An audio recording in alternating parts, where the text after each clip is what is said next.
If Ashtavakra Gita can be considered as several levels above all the orthodox texts of Advaita philosophy, Ribhu Gita can be considered as a few steps above Ashtavakra Gita.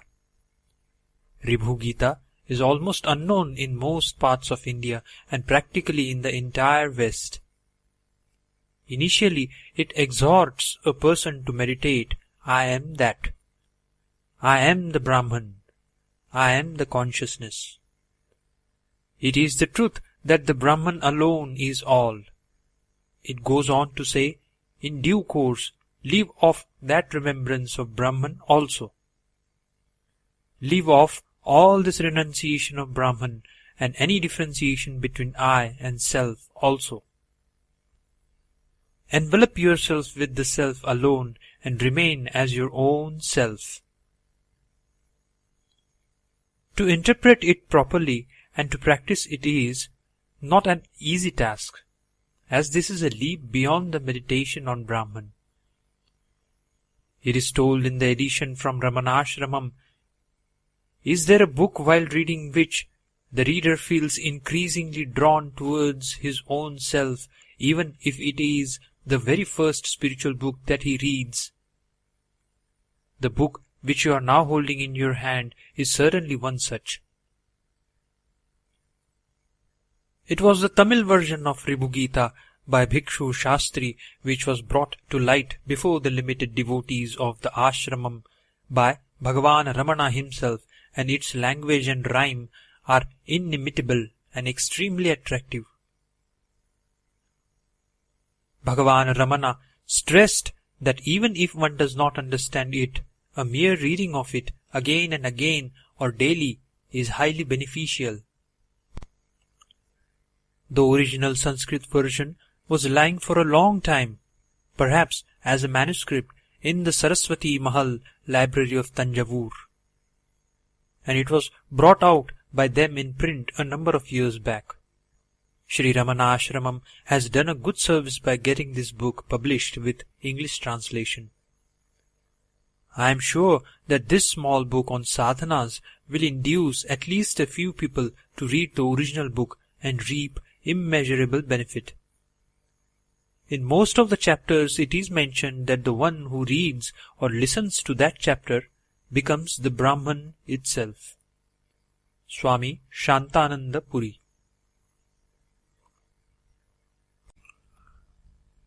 Dedication.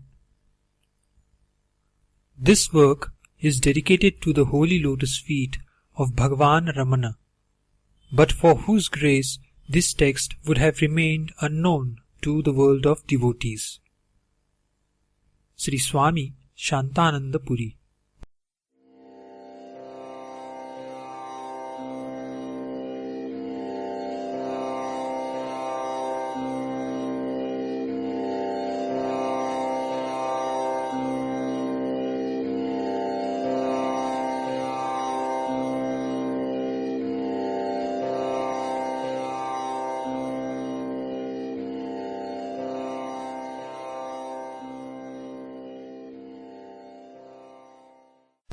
Harihi Om.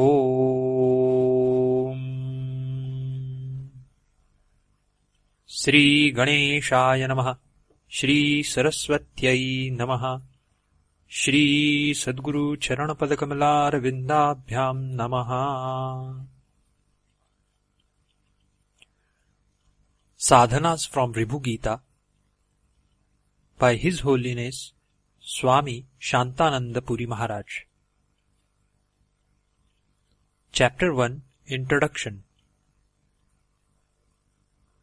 Ribhu Gita is an invaluable text in Vedanta philosophy and forms part of the ancient scripture called Shivarahasyam.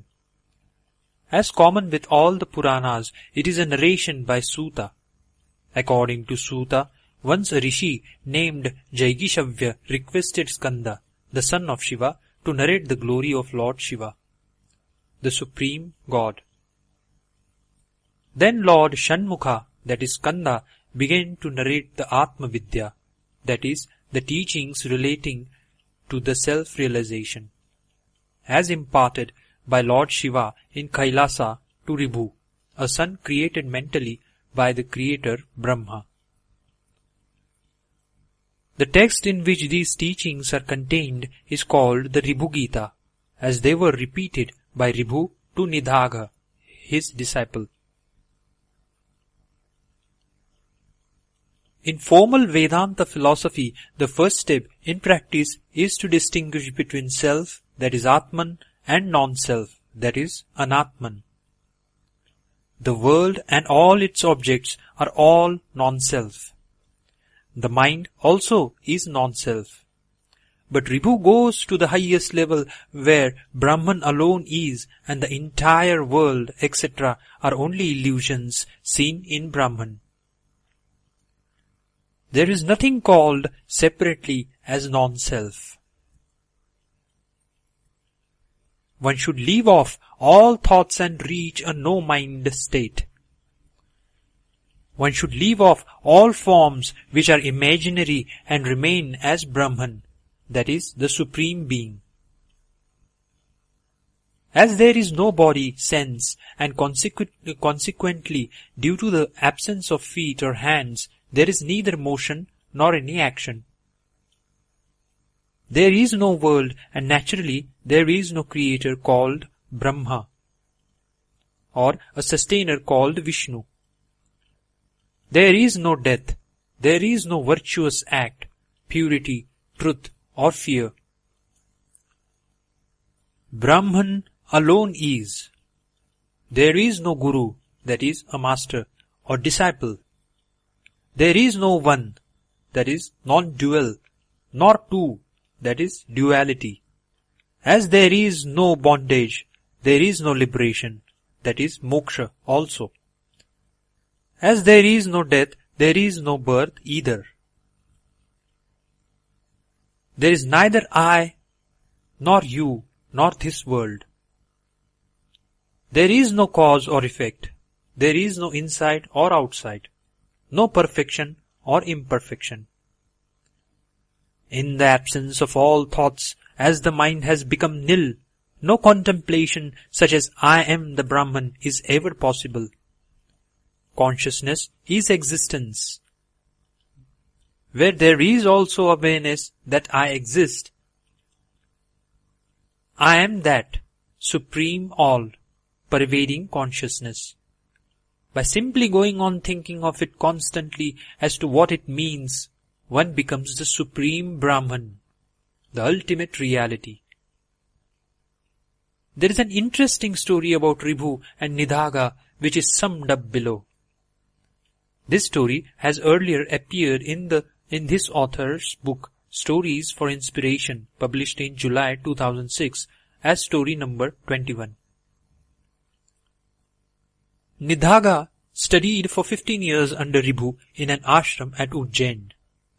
After 15 years of studies, Nidhaga felt that he had already learned what all he was to study and was feeling bored.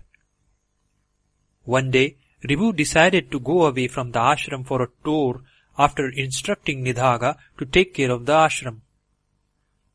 After 20 years, Ribhu came back to Ujjain. By that time, he had become quite old, with his beard and moustache grey.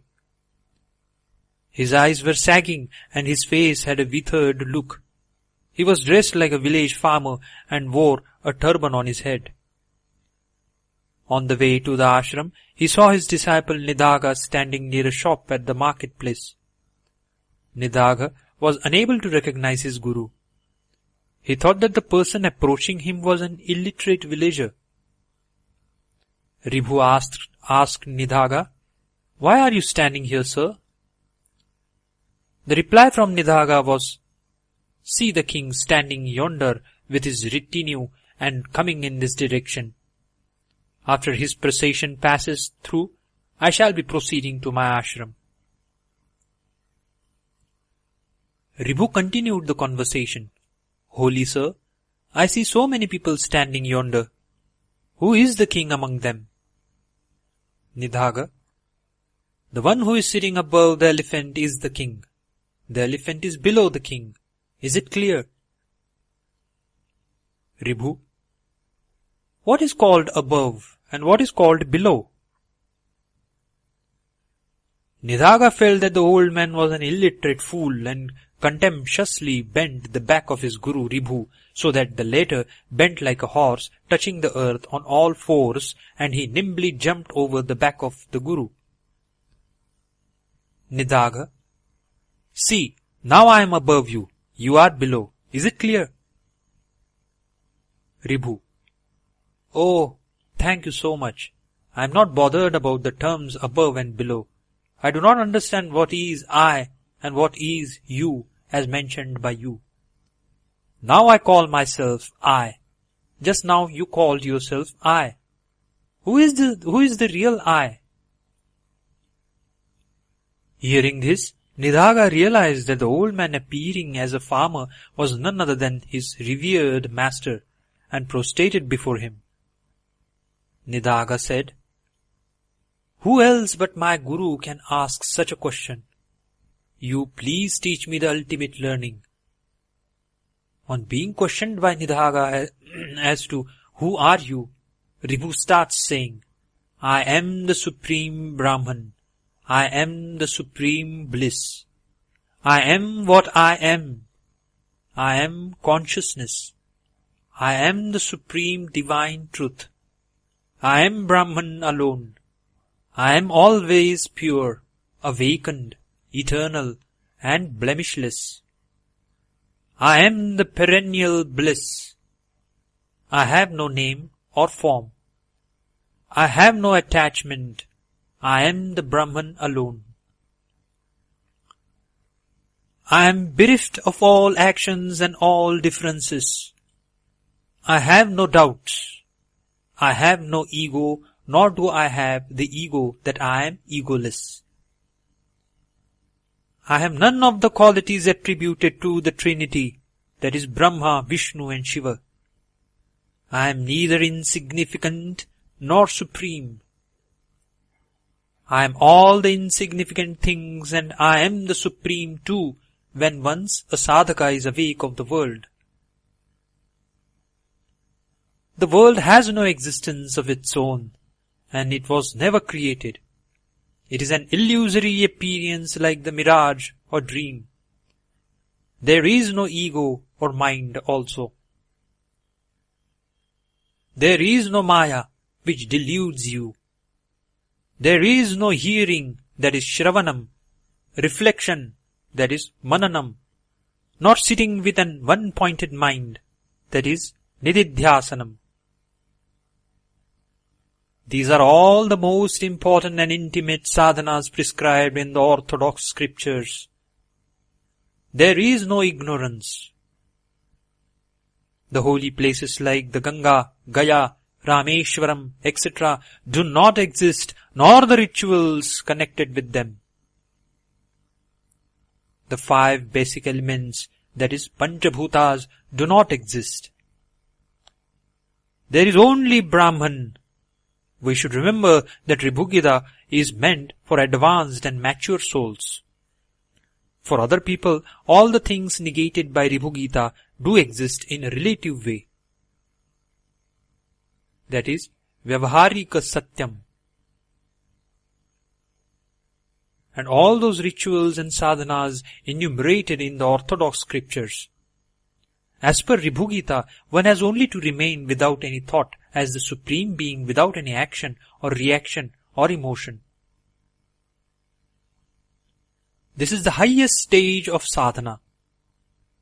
Those who tread this path get out of the maya and attain liberation. All the rituals are illusory. The worlds like Kailasa, Vaikuntha, heaven and hell are all illusory. All our experiences and the attachments are all illusory. All the Vedas, that is, holy scriptures, are illusory. All the teachings are illusory. This only means that even though the world is an illusory creation, God has kept some exit doors like the Vedas and teachings of holy men, which, though part of an illusion, will help us to get out of the illusion.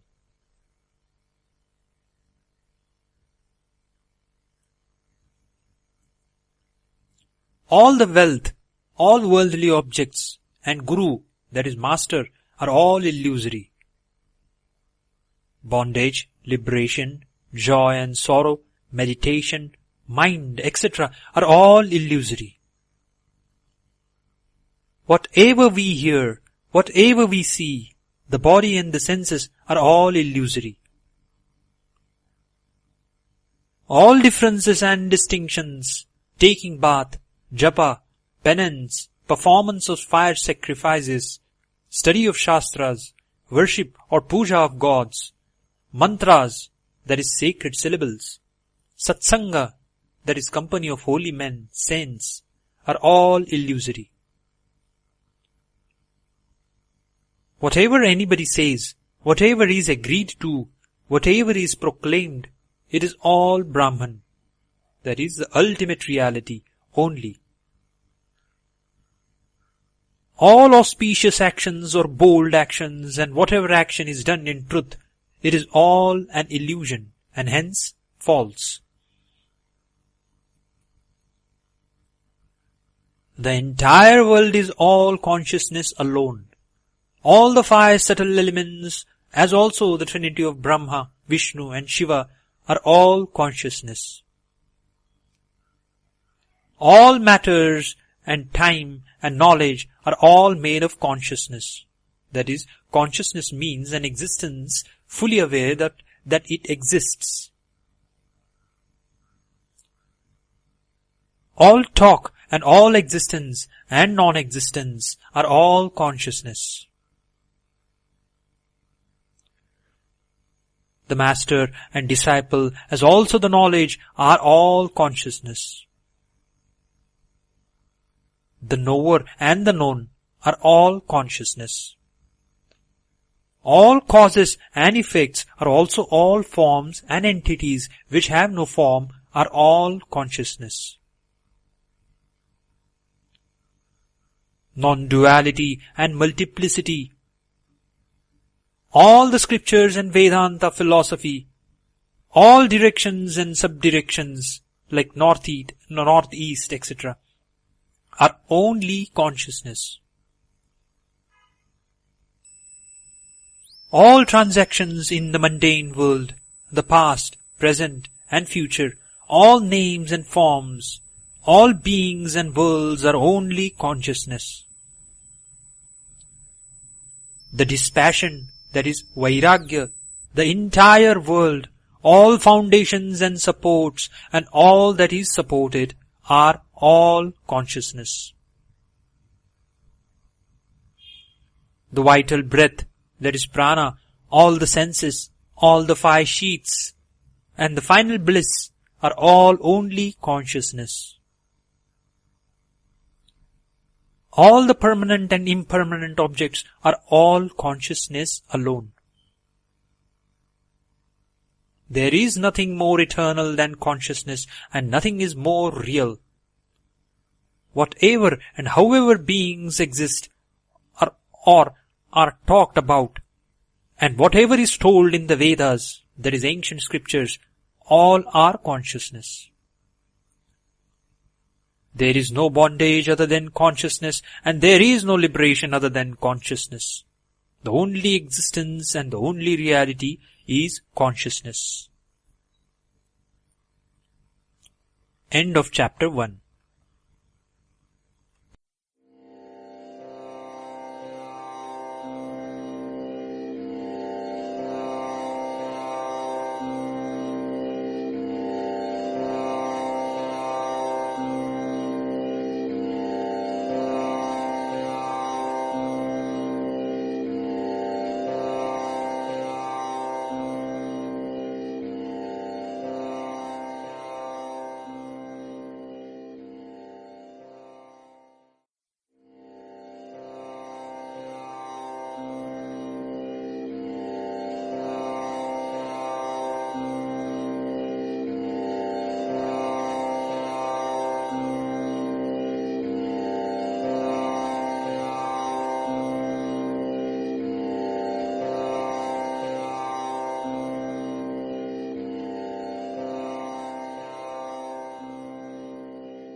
Sadhanas from Ribhu Gita by His Holiness Sri Swami Shantananda Puri Maharaj.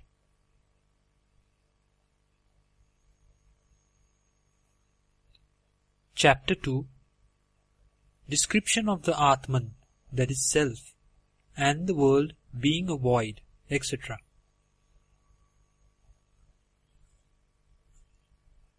The mantras are from the indivisible unitary bliss.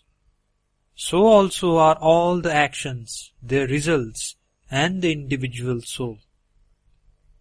The earth, water, and the space are all the indivisible unitary bliss. That is the Brahman.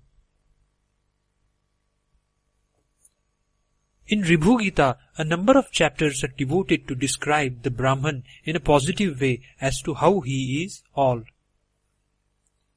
There are also chapters where, from another viewpoint, it is described as to what the Brahman is not, that is, the objects which are categorized as non-self. Thus, to go on thinking of the Brahman alone is called Brahmanusandhanam. The author of this book has never come across a single book other than Ribhu Gita where such an elaborate material for constant contemplation of the supreme truth, that is Brahman, has been provided.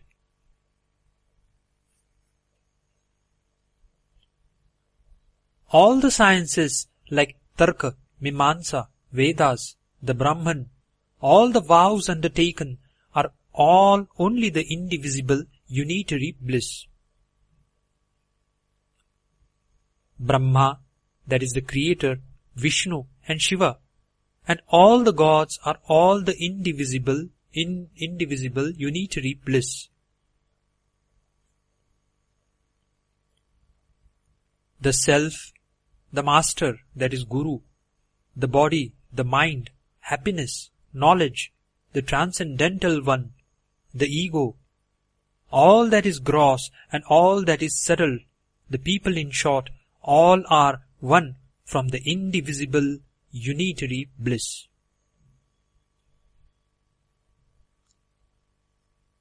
All that is eternal, all that is transcendental, all that is of no significance, and myself too, are from the indivisible unitary bliss. There is nothing other than the indivisible unitary bliss.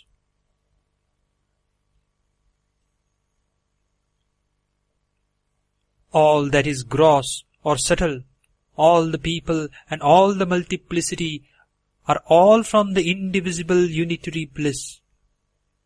From the smallest atom to the all-pervasive Vishnu is all from indivisible unitary bliss. You are also from that only. The knowledge and all that is merged is from the indivisible unitary bliss. All the devotees, the husband, the mother, the cosmic form of the Lord, the body, the head, the nose, all that is perfect, the divine nectar, the ears and the nose, Shiva, all the men, friends, relatives, the king and the city are all from the indivisible unitary bliss.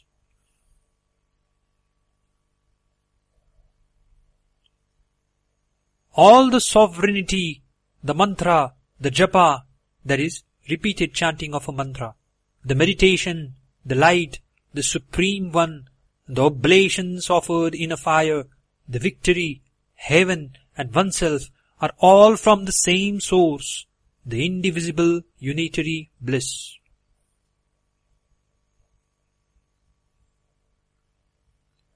There is nothing else other than this, the indivisible unitary bliss. I am the transcendent. I am the light and the source of all. I am the master, that is Guru, in all forms. I am in all forms. I am that. I am pure. I am full and prosperous. I am transcendental. Just I am. I am the knower, truth, blemishless, the experiential knowledge, common and special. I am all. I am pure, bereft of unhappiness, consciousness, equal with all, bereft of honor or dishonor, devoid of all attributes. I am neither dual nor non-dual. I am not subject to the pair of opposites like heat and cold. I am beyond being and non-being. I am the auspicious and the mind. I am bereft of any equal or unequal, as there is nobody else besides me. I am always there. I am beyond being and non-being. I have no thoughts. I do not exist as I. I have no body sense. I have no support. I am not also without any support. I have no bondage or liberation. I am that attributeless Brahman. I am of the form of all self-inquiry. I have no thoughts. I am the letter A and the letter U, that is, the first two letters of Om or Om. I am always happy. I am all perfect. I am more perfect than perfection itself. I am the highest truth, namely Parabrahman. Even though I have no eyes, I am the seer of the entire world. I am fully mature and awakened. I am always content. I have no senses, but I help in all actions. I am always accessible easily. I am always in joy. There is nothing external which will make me joyful. I am the reward of all types of silence, that is, silence of the lips, silence of the mind, etc. I am always of the form of consciousness. Even though I possess nothing, there is nothing which causes me the slightest unhappiness. There is no knot of self and non-self in my heart. Starting from the heart, I pervade all. I am not subject to the 6 types of changes, that is, birth, death, growth, depletion, etc. I am free of the 6 natural enemies called lust, anger, greed, etc. I am the innermost among the innermost. I am beyond space and time. Space is my only clothing. I am freed from and is not. I am of the form of all awareness. I am existence, knowledge, bliss. I am indivisible. I am of the form of cosmic mind, but the cosmos or world is not in me. I am of all kinds of forms. Existence, never leaves me. I am beyond the three categories of time, namely the past, present, and the future. I am always free from lust, etc. I am free from duties to be done and not done. I have no attributes. I have no liberation to look forward to. I am liberated. I have no truth or untruth. I am always existence alone. I have no destination to reach. I am bereft of all moments. I am always peaceful. This is all my own experience. The one who hears it becomes the Brahman himself. Those with a pure mind realize that God is their own being, and He is the form of transcendent light, though He is beyond all forms and is also of the form of the entire cosmos. Those who think that God is different from us, and that one God is different from another God, will be subject to all efforts by following the scriptural injunctions relating to caste and creed. They will have no peace of mind, and being involved in the enjoyment of the objects of the world, will be beset by unhappiness and miseries. End of chapter 2.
Sadhanas from Ribhu Gita by His Holiness Shri Swami Shantananda Puri Maharaj.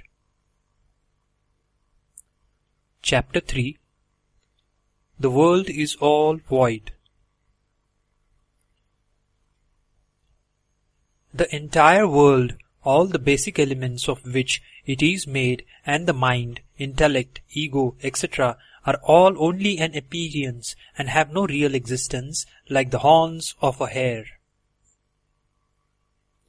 Similarly, destruction, birth, truth, the world, virtue, sin, success, delusion, lust and anger, greed, attachment, fortitude, and the instructions of a master to disciple are all false and have no real existence of their own. There is no I or you or the world. There is no beginning, end or middle. The past, present and future have no real existence like the horns of a hare. All the three bodies, the gross, subtle and causal, and whatever is seen are all unreal. The enjoyer, the objects of enjoyment, the control of mind, self-inquiry, contentment, the do's and don'ts of disciplines, all movements, the ears, the eyes, the body, inertia, the gods like Vishnu and Shiva, the longing for liberation are all unreal like the horns of a hare. All the sense of cognition like eyes, etc., their qualities, all the senses of action like the hands and feet, all the states like the waking state, the dream state, etc., all the 24 basic principles, the 4 qualifications prerequisite for entering into the spiritual field. All the worlds, all the beings, all the dharmas, that is, virtuous acts, all ignorance, all learning, all stations of life, that is, bachelor, householder, etc., all castes, like Brahmins, etc., all holy places and rivers, all the Vedas, that is, scriptures, and all the sciences are all unreal like the horns of a hare.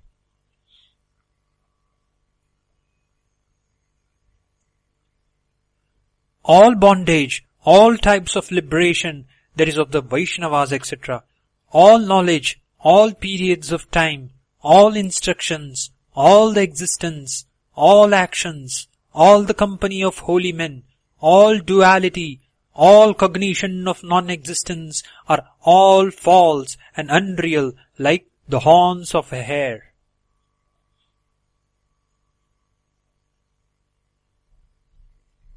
Whatever we see and perceive in this world, whatever we hear from the Guru, that is the Master, are all unreal.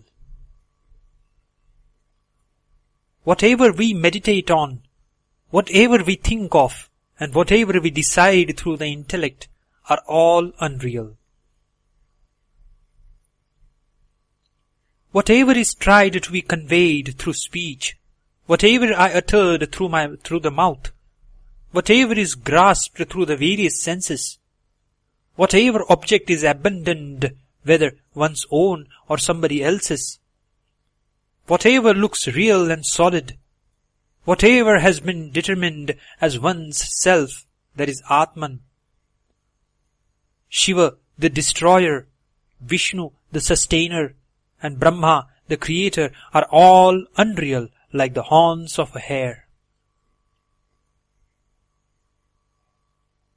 Whatever is called the Jiva, that is the individual soul, or the Sansara, that is the mundane world, whatever is told in Puranas, in the Vedas and the Upanishads, that is the philosophy part of the Vedas, are all unreal and illusory like the horns of a hare. Whoever reads this portion and hears the secret instruction will become the Brahman himself. All knowledge pertaining to the three bodies, including the causal, is all false, and it was never real at any time. The conclusion that I am the body constitutes the world. It is the ignorance, it is the impure vasana, that is, past impressions. It is the jiva, that is individual soul, which constitute the mind. In other words, it is the ignorance that has assumed all these forms like mind, jiva, etc. The idea that I am the body is the limiting adjunct, causing all unhappiness and miseries, constitutes death, is inauspicious, the greatest sin, and constitutes all defeats. It is the greatest disease, it is the great delusion, it is that which leads to the world being wrongly considered as real. It is the mind which has become the sansara, that is, the world of relationships. Whatever little gives unhappiness by just thinking of it, whatever little of the world we think of, whatever little desire or impurity we think of, whatever little sin we think of, is all considered as a great disease. Whatever little thought there is, it is called the great delusion. It is also categorized as one of the three miseries, that is, personal, interpersonal, and due to an act of God. Whatever little is thought of being done is all lust and anger. Whatever little is being done is all unhappiness, is all relationship, a great delusion where the world is considered as real. Whatever little is thought of is a great defeat. Represent 3 periods of time, that is past, present and future. The various forms, the great world. Whatever little we think of is untruth and represents a non-existing world. It is the mind which forms the entire world, and the mind is the greatest enemy of us. It is the mind which becomes the mundane world, the 3 worlds, the great unhappiness, and also the old age. Mind is the time, impurity, thought, and the individual soul. The mind always remains impure, a sort of magical illusion, unreal like the sons of a barren woman. There has been nothing called a mind. It is always insentient. The ego, the greatest bondage, the innermost sense, that is antakarana, is all the 5 basic subtle elements like earth, air, etc. The mind itself becomes all the tanmatras like touch, etc. All the 5 sheaths like annamaya kosha are all mental only, and it is the mind which forms all the 3 states like waking state and etc.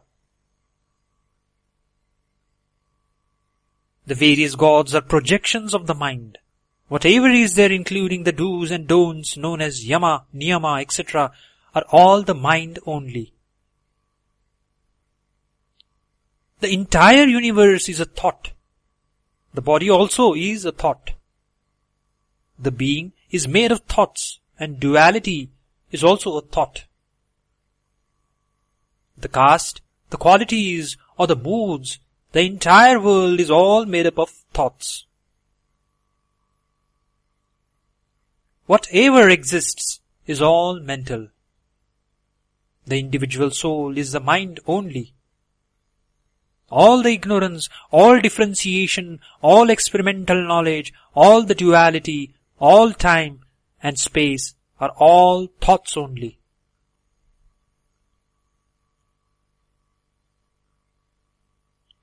This body is a thought, so also is the vital breath, that is prana. The contemplation and listening, the heaven and hell, the consciousness, the self-remembrance, the contemplation of the ultimate truth, the Brahman, are all only thoughts.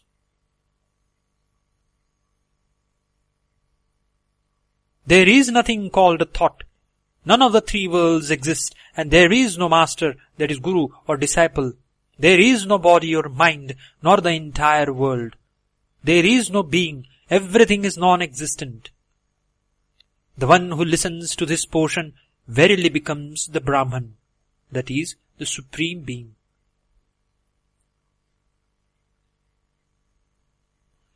The peace of mind and the renunciation attained by the Vedantic knowledge, or the faith and love for the holy feet of Lord Shiva, shaking off the bondage of repeated births and deaths, comprising also of wife, husband and sons, can never be achieved by any amount of logical arguments or scholarship.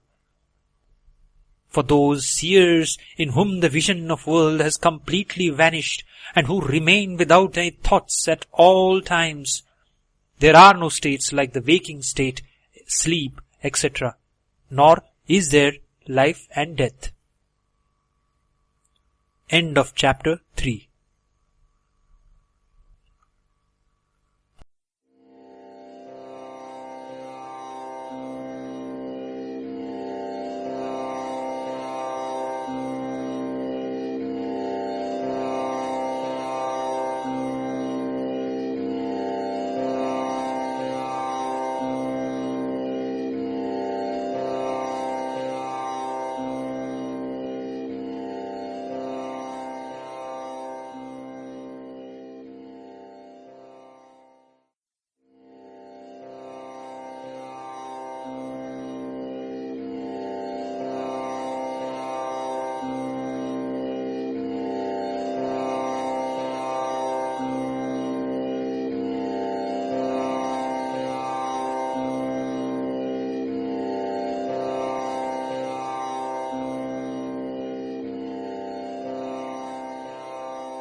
Sadhanas from Ribhu Gita by His Holiness Sri Swami Shantananda Puri Maharaj. Chapter 4. I am the Brahman. To be in the determination that I am the Brahman is a bath in the self. It is the biggest bath and the greatest. To be in the conviction that I am of the form of Supreme Brahman and I am the Supreme Bliss is the greatest bath.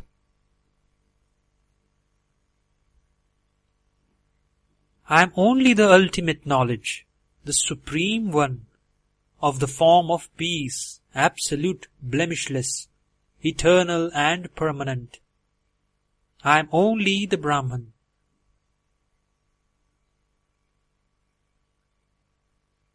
I am in all the forms. I have no ego. I am what I am. I am of the form of nothing. I am the space made of consciousness. I am the fourth state, that is Samadhi. I have also transcended the fourth state. I am always of the form of consciousness. I am existence, knowledge and bliss. I am ever of the form of purity. I am purified by the ultimate knowledge. I am the favorite of all. I am the Brahman alone. I am undifferentiated. I am in my own nature. I am always in the form of holy company, that is satsang. I am always in the same form of mind. I am the ultimate bliss. All the world is the Supreme Brahman and I am that.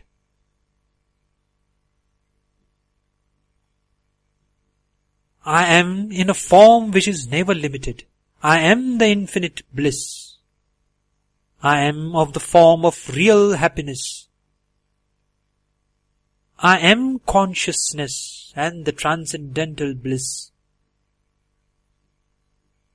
All the world is the Supreme Brahman.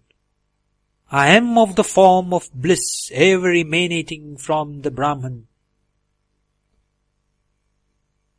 I am only the Self, that is Atman.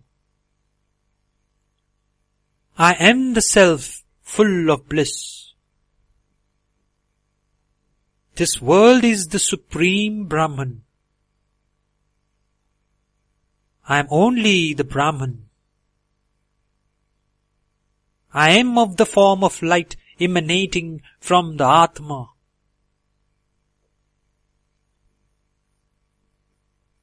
I am the bliss of the light of the Self. I am without a beginning, middle or end. I am like the space. I am of the form of external existence. I am always liberated. I am ever full. At all times I remain in a no-mind state. I am always in the form of sound energy. I transcend all. I transcend all forms. I am like infinite space. I am the substratum of all. I am always a mass of consciousness. I am only the Brahman. I have neither any body sense nor have a mind. I have no thought of the body. I am the mantra, that is, sound syllable. Mantra is a sound form of the Lord Himself. The world does not exist for me. I am in the form of all the worlds. I am always plenary, that is, full, and I am ever content. I am Brahman alone. I am consciousness alone. I am what I am, and not anything else.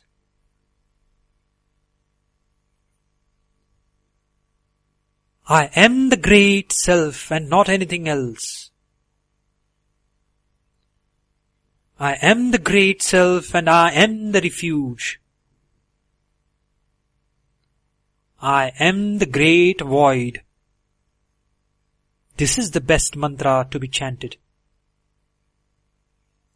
I only shine as other things, as also as body. I also shine as the disciple, as also as the three worlds. It is I who am beyond all three periods of time and also worshipped by the Vedas. It is I who am defined in the scriptures and I dwell in the mind.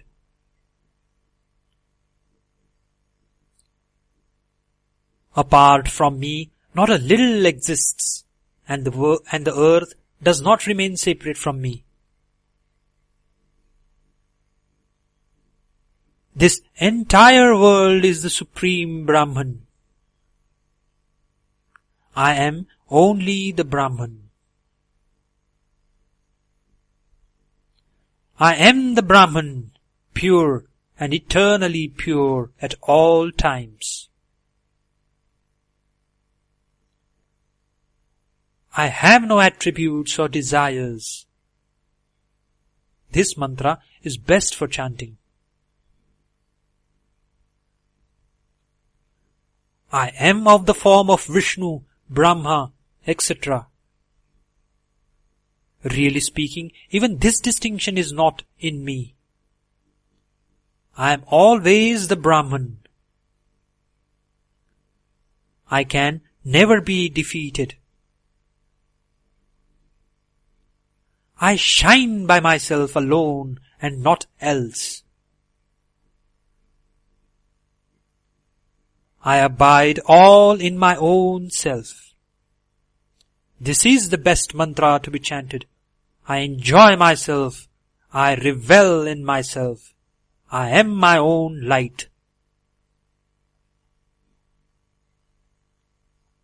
I sport in myself.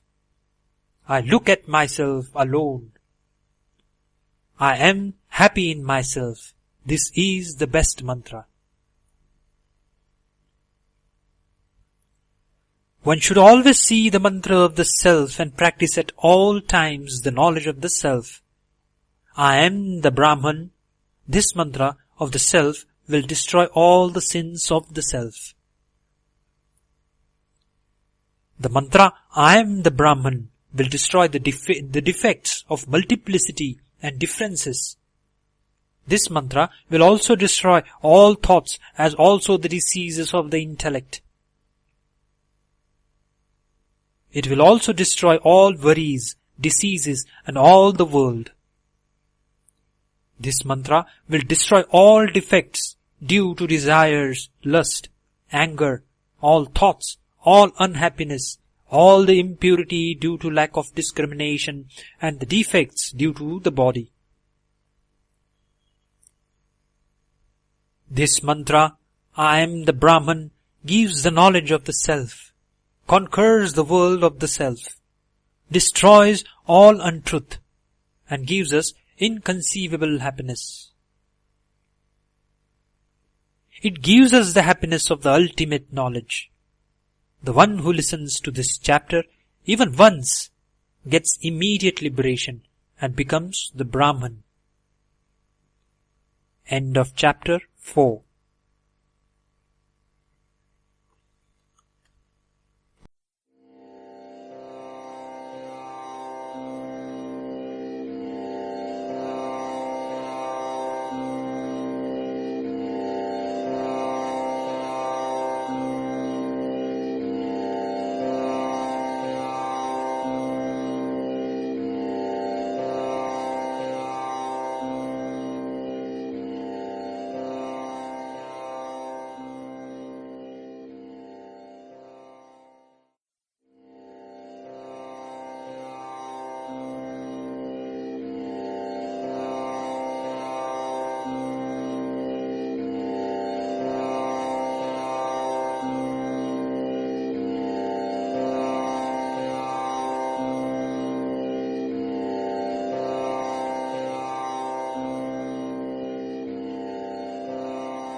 Sadhanas from Ribhu Gita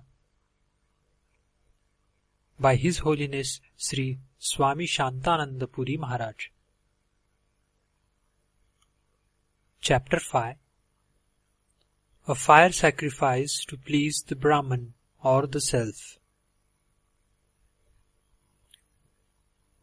The universe has never existed, nor does it exist now.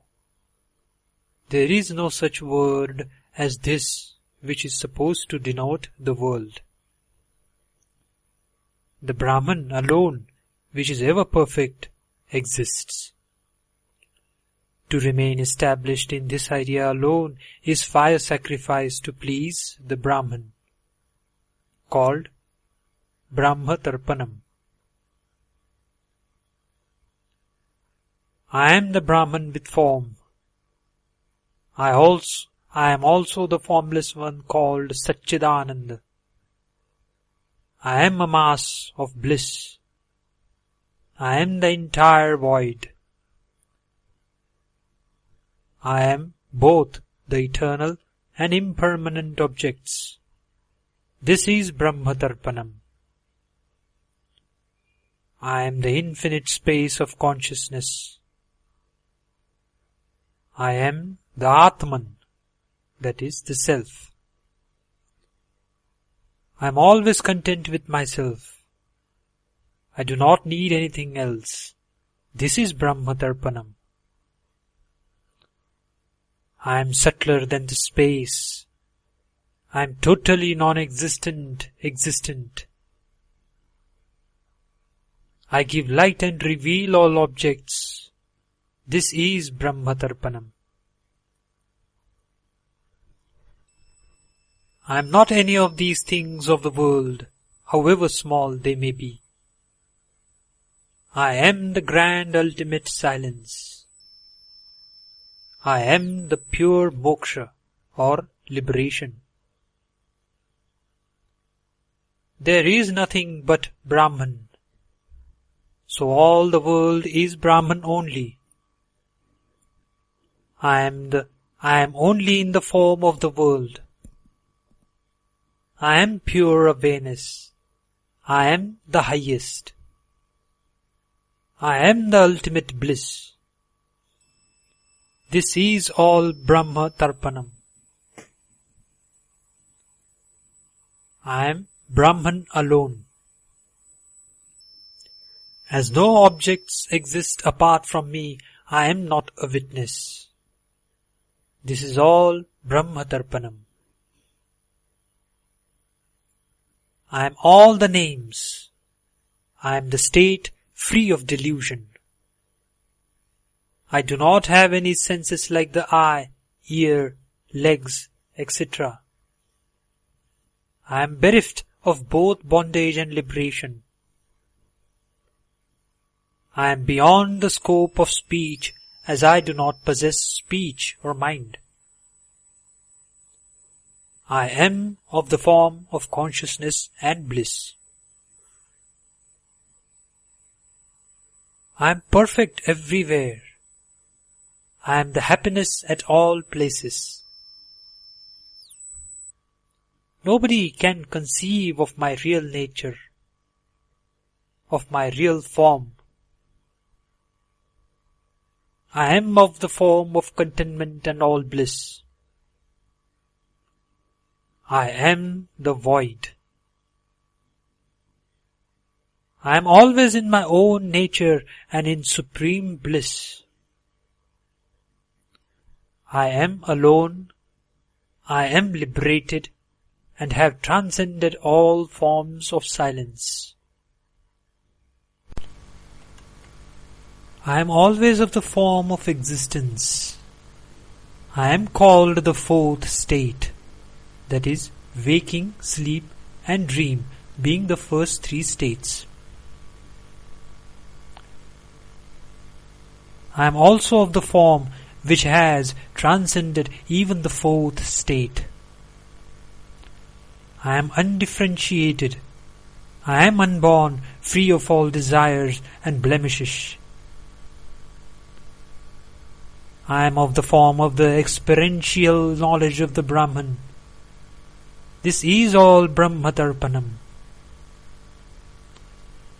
Now the daily fire sacrifice called Nitya Homa is to be narrated.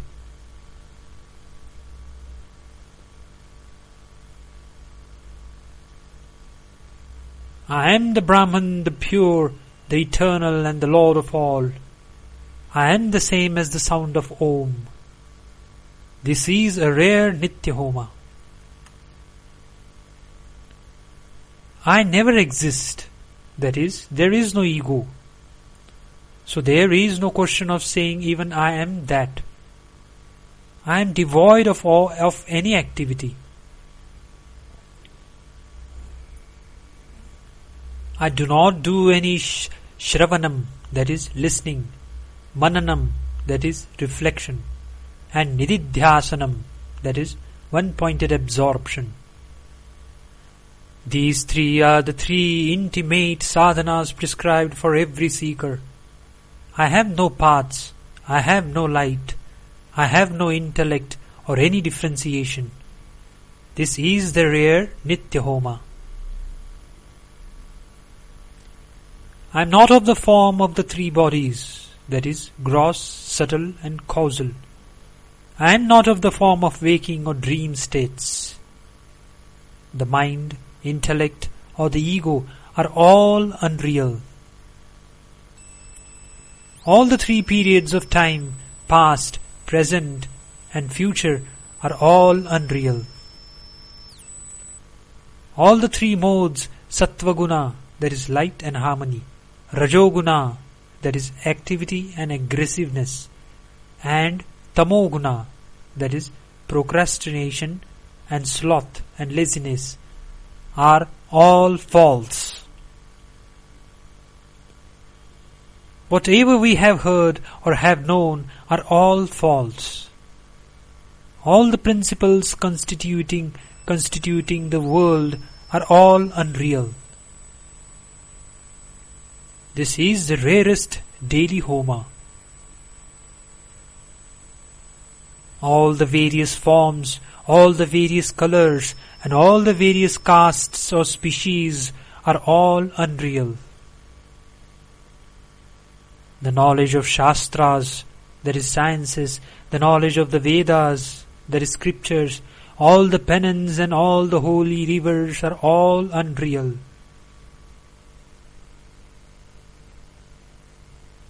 All the achievements in this world and the happiness we get out of them and all actions are unreal.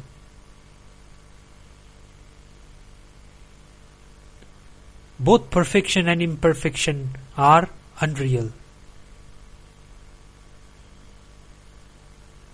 Both joy and sorrow are unreal. All and void are both unreal. Both sin and merit are unreal. Profit and loss are unreal. This body has always been unreal. The conquest and pride are false. Doubts and determined conclusions are false.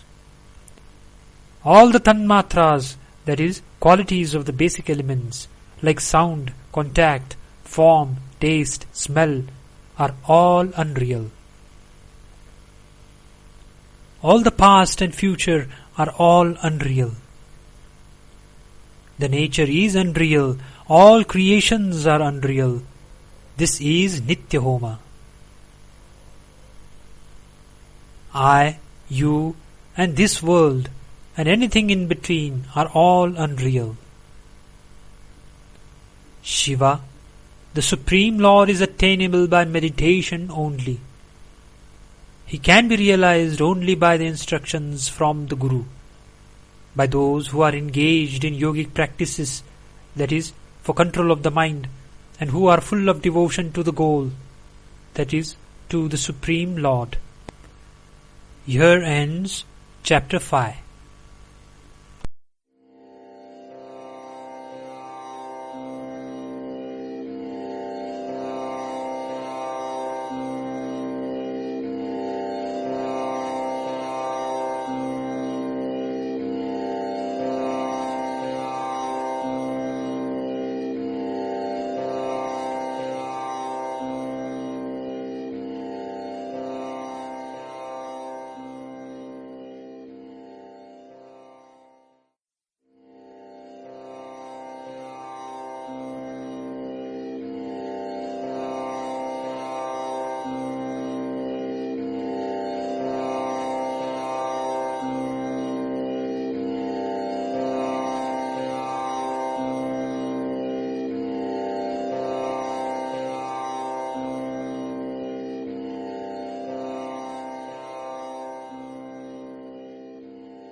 Sadhanas from Ribhu Gita by His Holiness Shri Swami Shantananda Puri Maharaj. Chapter 6. The Attributes of a Jivanmukta, that is, one who is liberated while alive. The Jivanmukta is one who is always established in the knowledge of the Self alone. He remains as the Self who is all consciousness, that is, in the awareness of his existence alone, that is, Chaitanya. I am the Self who is all consciousness. I am the Supreme Self bereft of all modes. The one who has such a conviction is a Jivanmukta. I am the Brahman who transcends all the three bodies. I am all consciousness. The one who remains full of bliss with the conviction as stated above is a Jivanmukta. The one who has no body sense but has the unshakable conviction that he is the Brahman and who is full of the supreme bliss is a Jivanmukta. The one who has no ego but remains in the universal awareness, full of the supreme bliss and reveling in his own bliss, is a Jivanmukta. One who is convinced that he is only consciousness, with self-awareness as his only form, and does not recollect anything else, is a Jivanmukta.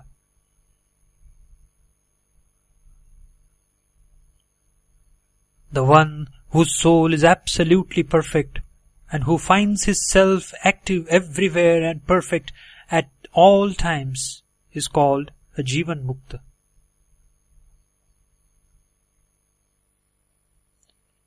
One whose self is pure and all alone, bereft of all attachment and always pleased with its eternal bliss, is called a Jivanmukta.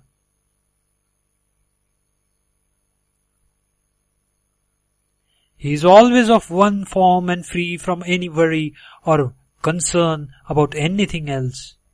He is not aware of any separate existence for himself. He is a Jivanmukta. A Jivanmukta is one who has no intellect or mind, no ego or any senses. He remains as the Brahman. In Ribhu Gita there are a lot of repetitions. For example, I am Brahman alone comes hundreds of times. As an idea that we are mortals with limited capacity has been ingrained in us as deep vasana from birth. In order to remove that idea and reaffirm ourselves with the fact that we are the universal totality, that is, Brahman, and not an individual, it has to be repeatedly drilled into us several times. Any number of such repetitions is never too much.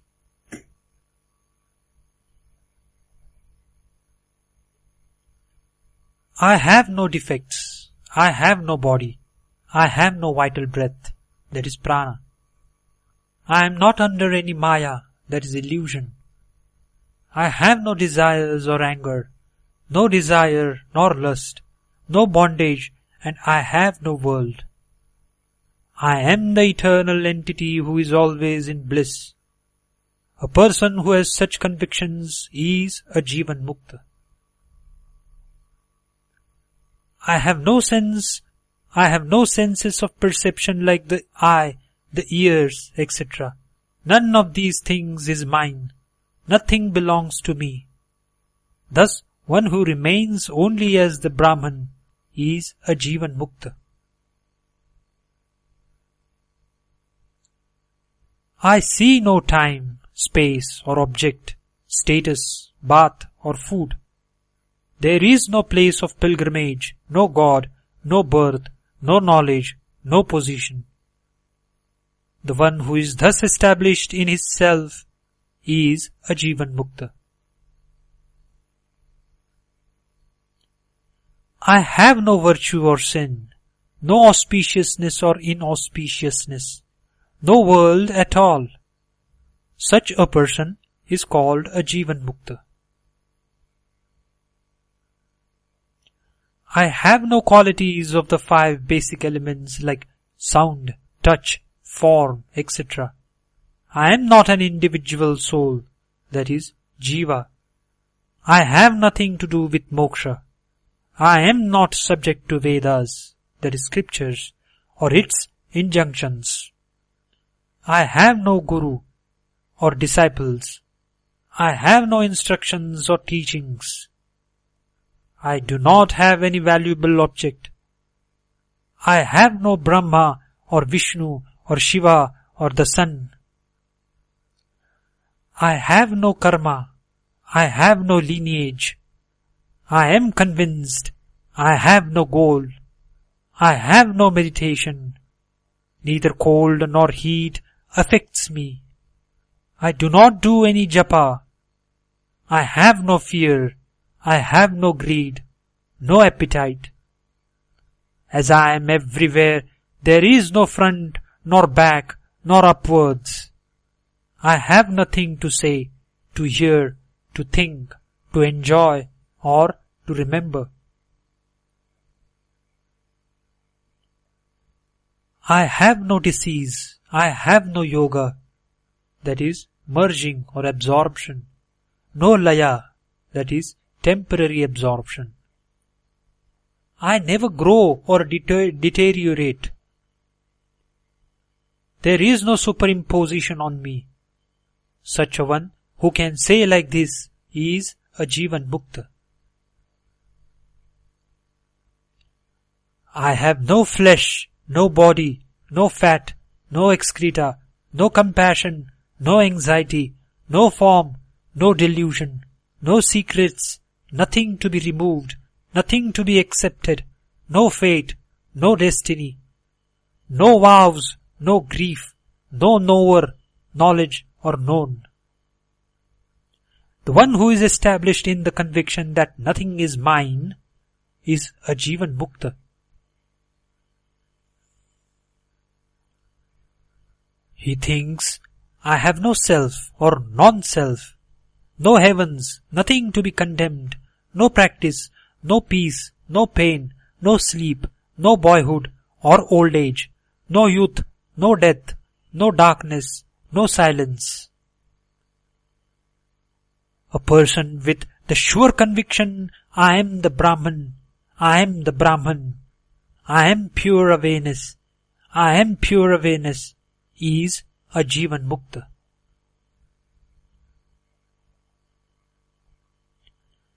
The one who sees himself and is established in his self and manifests from one's self is a Jivanmukta. He is the Lord of himself. He is always in his own nature or form. Only a person who is provided with the boat of undifferentiated knowledge as a result of worship of the Lord, that is Ishvara, performed as per the injunctions of scriptures, will be able to cross the ocean of samsara.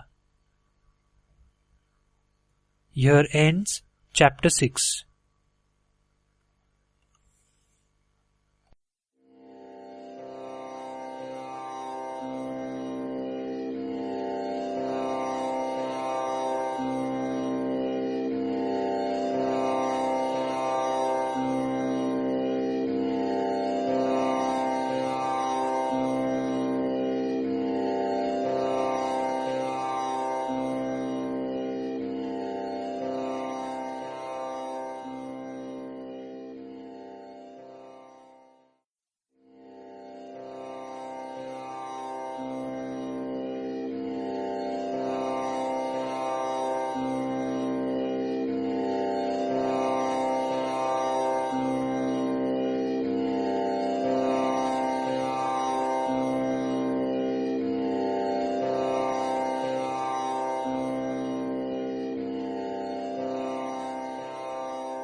Sadhanas from Ribhu Gita by His Holiness Sri Swami Shantanandapuri Maharaj. Chapter 7. Liberation from the body, that is videhamukti. Some scholars speak of a category of persons who is above Jivanmukta, called videhamukta. This is a matter of controversy. Adi Shankara in his Viveka Chudamani and Sri Vidyaranya in his Jivanmukti Viveka have not mentioned any category above Jivanmukta. In Ribhu Gita also, the characteristics of both are almost the same, and there are no broad and recognizable distinguishing features.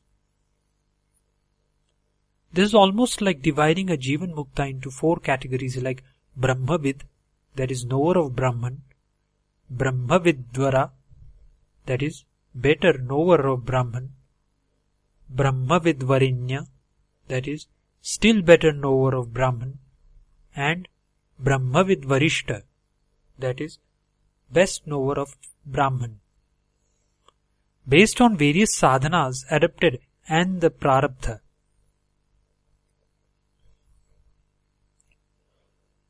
The one who does not remember what is discarded or renounced and what is not is videhamukta.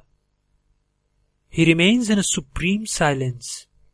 He is the self of all beings. He is free from the thought, I am liberated. He is free from the thought, I am liberated. He is the witness of all. He is the unborn self and is also the immortal self. Whoever meditates on I am the blissful self, the beloved self, the liberated self, he is videhamukta. The one who does not think I am the Brahman, I am the awareness, but is just rooted in his awareness of the self, he is a videhamukta. The one who does not have any conviction whether all objects exist or nothing exists, and who abides in the condition I am nothing else but the Brahman, is videhamukta. The one who has no I remains in silence and is convinced that all are in silence is a videhamukta. A videhamukta is the Supreme Self, beyond all the modes. Though he is the Self of all, he does not accept that fact. Whether he accepts or not, he is great by all standards. Videhamukta is one for whom no differences of time, space and object exist. He has no difference of I, you, this, that, etc. He is only in the form of intense bliss. The videhamukta is one who is the universal self, the self alone where there is no universe, the self who is in the form of the source of time itself, the self of all the gods and the self where there is no God. He is the self bereft of all insentience everywhere. He is the inner self of all and thus belongs to everybody. That alone exists. None of the objects of the world exists. Everywhere it is in the form of consciousness alone. There is nothing called awakening or enlightenment. The one who has this firm conclusion is a videhamukta. The one who does not have any conclusion that either this world is all consciousness or that I am all consciousness, he is videhamukta. The one who is of unlimited form, subtler than the subtlest, the pure one, the one who is beyond the state of a Jivanmukta and one who is in the form of transcendental bliss is a videhamukta.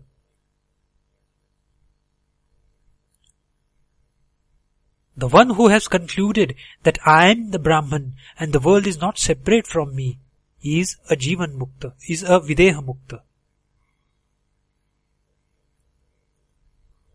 He does not have even a name, that is, as all names have been imagined. He is the self of all. He is formless. He is not an atheist who does not accept the authenticity of the scriptures. His self is nothing but the Supreme Being. He is videhamukta. His mind remains peaceful and unagitated whether in bondage or liberation. He is the self of all. He is the innermost self of all. He is the self who has become all the universe. He is the Supreme Self. He never goes into samadhi, that is, he is in the sahaja samadhi state, a natural one whether he is awake and talking or sleeping at all times. He is the ultimate result of the samadhi state. He cannot be said to have a goal or one without a goal. As he does not exist as an individual, you cannot say that he does not exist. A videhamukta is one whose self is in the form of existence, awareness and bliss. He is existence, awareness, bliss embodied as a human being. His self comprises fully of existence, awareness and bliss. He has no body sense at all and has no memories of the past as his mind has been completely deconditioned. His self is always abiding in his own self, that is, in his own existence as the awareness of being. A videhamukta remains as pure consciousness alone, that is, just aware of his being, and all his thoughts, that is, the mind has been destroyed never to rise again. He has no qualities, that is, sattva, rajas and tamas, or their modifications, nor their absence. He is not limited by time or space. He has nothing to perceive through his senses, nothing to remember or recall from his memory. He never resolves that something is to be done or is not to be done. he revels in infinite bliss and has renounced all enjoyments of the world. He is the witness of all, that is, no longer as he sees the world, and there is nobody else to witness him. For a videhamukta, the entire universe is non-self. He does not consider it even as the form of Brahman. He remains as his own self and is self-effulgent. The one who has no remembrance of his body, whether it was thin and emaciated or fat, is a videhamukta. His bliss cannot be described in words. As he has no body sense, none of his senses are active and functioning. He is not even aware whether he has transcended his thoughts or not, as it takes place in a natural manner. A videhamukta is one who has transcended all thoughts. His mind never reveals or illuminates any other object. His mind is completely bereft of all thoughts. A videhamukta is one who is the supreme Brahman itself, full of transcendental bliss. He is the supreme self and beyond all that can be called as supreme. Nobody can ever see or understand his internal form or external form. He is the essence of all Vedanta philosophy. He always abides as the pure self without any attributes. He is one who is not aware of even the difference between the pure self and its opposite, that is, the individual soul or jiva. The videhamukta is one who is always drowned in the essence of the happiness of Brahman. He is always full of the nectar, that is Amruta, of Brahman. He is always full of bliss. He always lives in the best of the nectar of Brahman. He remains rooted in the pure bliss of the Brahman. He is always chanting repeatedly the sweetness of the nectar of Brahman. Here ends Chapter 7.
Sadhanas from Ribhu Gita by His Holiness Sri Swami Shantananda Puri Maharaj. Chapter 8. All is Self Alone. All this world is the Supreme Self and nothing else exists other than the Atman, that is, Self alone. The Self is always in the form of eternal bliss. It is of perfect nature and is not lacking anything. It is holy and eternal. Its form never undergoes any change. It is pure.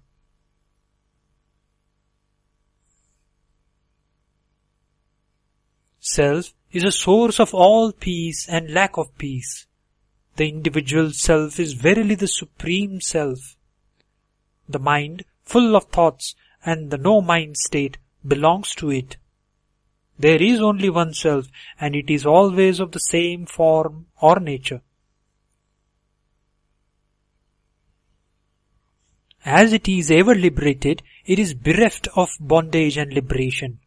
Its very nature is liberation or freedom.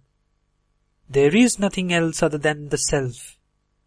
The Self is both dual and non-dual in nature. There is nothing like multiplicity or non-duality in the Self.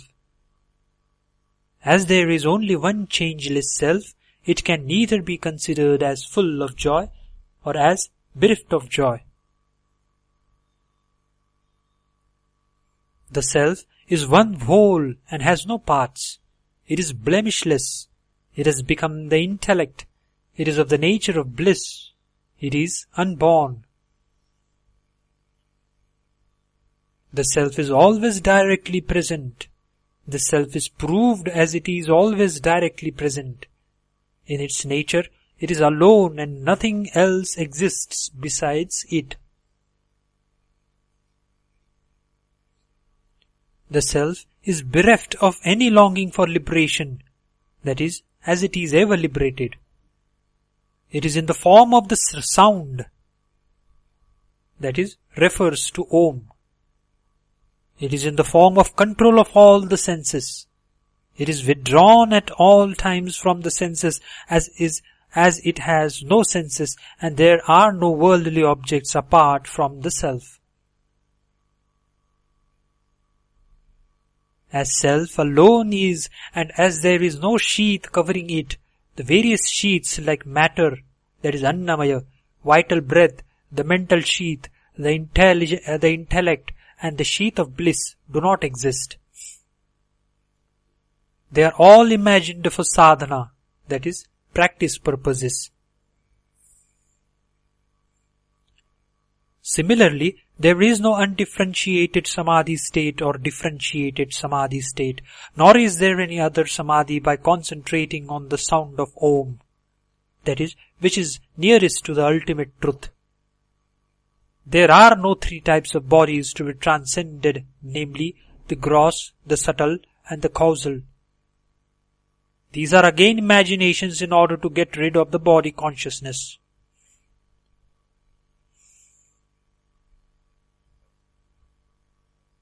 The aphoristic meaning of mahavakyas, that is mega statements like I am the Brahman or that thou art, are not applicable at all as nobody remains to contemplate on them except the Self.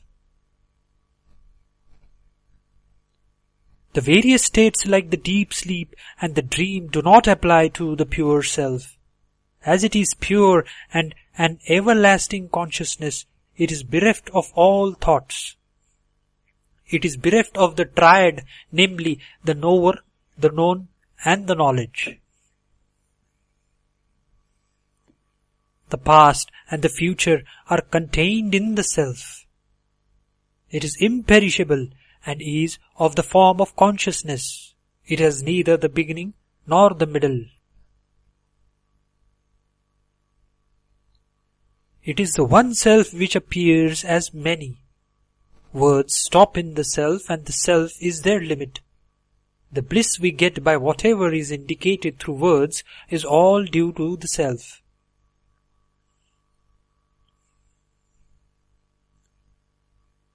The Self rejoices in itself. The Self remains alone without all this world and can also be called the Self of all. Always look at your own Self. What all is yours should be considered as the Self. Enjoy your own Self. There is nothing else other than your own Self. Be content with your own Self. Fill up yourself with the Self. Consider yourself as nothing but ashish, that is, as there is no you. One should praise the Self at all times. Always nourish yourself. Always desire for the Self. Worship the Self always.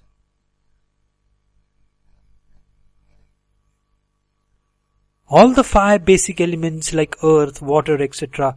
belong to the Self. The mind, intellect, ego, etc. belong to the Self. The mantra, that is sacred syllable, its chanting and this world all belongs to the Self. All the qualities of basic elements, namely smell, sound, etc. tanmatras belong to the self. This world, dreams, and one's own sleep belongs to the self. There is nothing else but the Atman. Whatever is seen, that is world and its objects, is all self. All the people belong to the self. Lord Shiva, that is director of disposals and destruction, and Lord Brahma, director of production, are all nothing but the self. The sun, all the sentient objects, meditation and its result all belong to the self. The Guru and the disciple are nothing but the self. Our goal is only the self. All the holy places of pilgrimage are the self. Our fears, anxiety, delusion, greed, learning, anger and directions are all the self. All the secrets, all that is auspicious and pure are all the self. Here it is all the self. There it is all the self. Everywhere it is the self. It is the absolute truth. Even by continuous hearing that all is self, a person gets liberation. Here ends Chapter 8.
Sadhanas from Ribhu Gita by His Holiness Sri Swami Shantananda Puri Maharaj.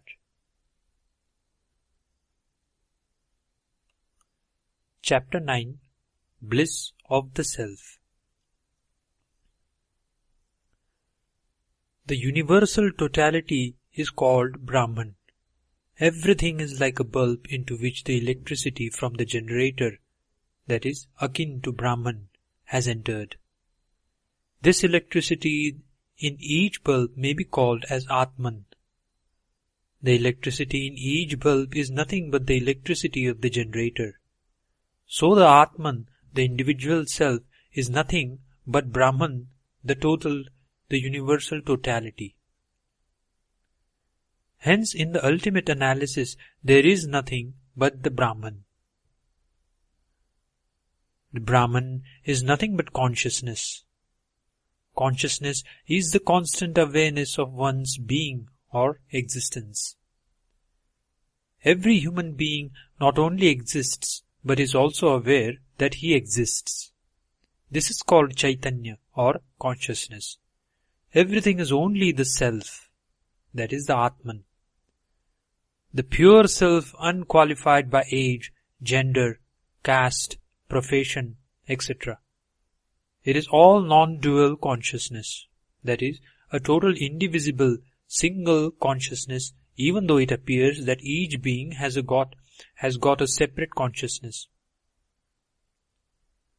Even Schrödinger, a famous scientist and professor emeritus, has pronounced that consciousness is always in singular and there is no plural for it. If the Atman is to be thought of as a very small entity, say atom-like, the entire world will not amount to an atom even. All thoughts are all consciousness as they are the thought force of the thinker. Consciousness is the highest state. Its highest measure is through the bliss it can confer. This entire world which is visible is nothing at all. The syllable Om represents the sheer consciousness. Every object is consciousness by itself. The bliss we get out of it is supreme measure. The entire world amounts to nothing. I am the bliss. I am the never exhaustible awareness. Bliss is its supreme measure. I am the secret Atman who remains intact at all times. I am the master of all masters. I am the foundation for all objects. I am the supreme happiness. I am the transcendental light. I am in the form of all objects.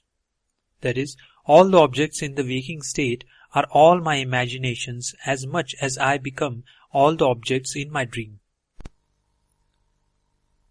I am the contented self and am the most ancient one.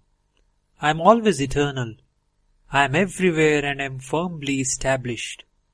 I am the Jiva, the individual self. The bliss one gets out of it is its supreme measure. The entire world amounts to nothing. I am the Lord Shiva. I am the goal difficult to reach. I revel all the objects in my light. I am what I am. I am the supreme bliss. I am all consciousness. I am the ultimate conclusion of all the scriptures.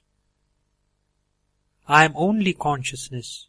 Nothing else exists other than my form of consciousness. By myself I am nothing. I am the universal totality, that is Brahman, as also appear as the individual self. I am ever pure and ever liberated. I am ever content and blemishless. All the world is the self only. This world, which is created by the mind, that is imagination, is all self only. All the joy is because of self only. The entire Brahman is all consciousness. I am only Brahman. The happiness I get out of it is its supreme measure. The entire visible world is nothing at all. Myself and yourself are both unreal. The entire thought waves are unreal, and the attributes and their absence is all unreal. The mind is unreal. The entire world is only Brahman. All the demons are unreal, and the form of the Lord is also unreal. All the gods like Vishnu and Brahma, as also the entire creation, are all unreal. The Puranas, that is, religious mythology, and Dharma Shastras, that is, part of scriptures presenting the various compulsory rites for performance, are all unreal too, even though they give the delusion of being real. That is, the doorway out of the hell is in the hell itself. So also, when everything is unreal, then scriptures too are part of unreality, but are meant as an exit door to reality and thus are very useful. Joy and sorrow, success and failures, bondage and liberation, birth and death, I and you are all unreal. The entire life is a dream drama, while the only reality, namely the Brahman, Atman, remains unchanged without any moment.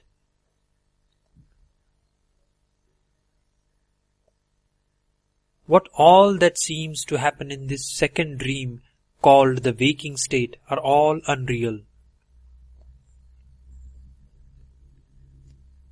Once we realize this, the dream ceases and reality alone exists. There is no birth or death, and no more joys or sorrow. The concept of a Lord governing the world, merit and sin, pilgrimage centers, time and space, that is all part of the dream drama. Righteous way of life and its opposite, that is unrighteousness, are all unreal. Most of these statements in Ribhu Gita are also found in Ashtavakra Gita. Many seekers appreciate them and say, "Here is what I want. These instructions are just the things needed by me. Who wants gods and rituals, virtue and sin, meditation and yoga?" But these statements in Ribhu Gita are applicable to those who have reached a higher state of consciousness through God's grace, yoga, meditation, prayers, japa, etc. To read and appreciate them is one thing, and to correctly interpret it and to put it into practice is another thing. A deconditioned pure mind is essential in order to put it into practice. Then only it will be possible to remain without any reaction to any happenings resulting in sorrow, pain, joy, etc. A theoretical knowledge that ultimately all these sadhanas, that is practices, are unreal is also necessary, lest one should continue to remain staying at the unreal exit door without getting out into the vast expanse of reality.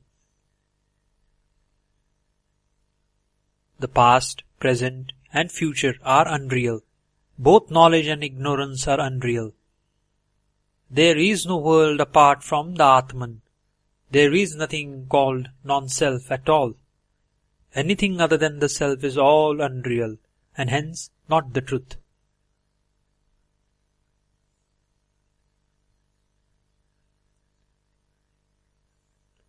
There is no joy apart from the Atman.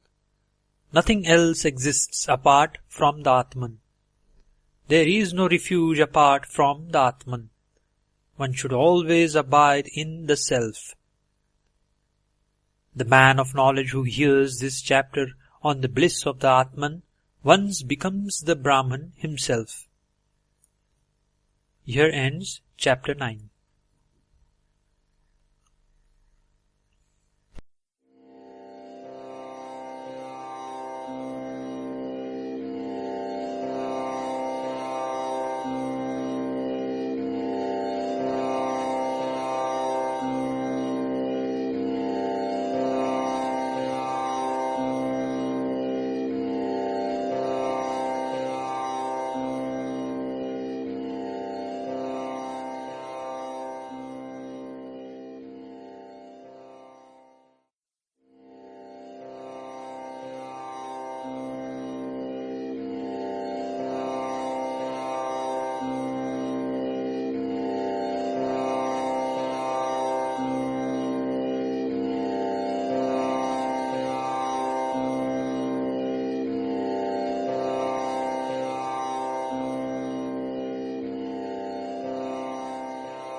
Sadhanas from Ribhu Gita by His Holiness Sri Swami Shantananda Puri Maharaj. Chapter 10. All is only Brahman. All this world is only Brahman. Brahman is the only reality. It is the scriptures. All is only Brahman. All the mahavakyas of the Upanishads are all Brahman only. All the objects and all the persons are all Brahman only. Whatever exists is all Brahman only. The ultimate shore to be reached is Brahman only. All the three states, namely waking, sleep, and dream, are all Brahman only. All the multiplicity is Brahman only. All is only Brahman. All the tanmatras, namely the basic qualities of the basic elements, that is touch, sound, form, smell, and taste, are all Brahman only. In the Mahavakya, that thou art, the words that, thou, and art are all Brahman only. The absolute truth as also existence is Brahman only. It is also the fourth state. The individual soul shines like Lord Shiva through the good conditioning of the past. At all times, it remains as if ready to experience hell through the bad conditioning. It is the Brahman that appears like the senses, and it is that which appears as the objects of the world. All worldly activity is the Brahman. Everything is Brahman only.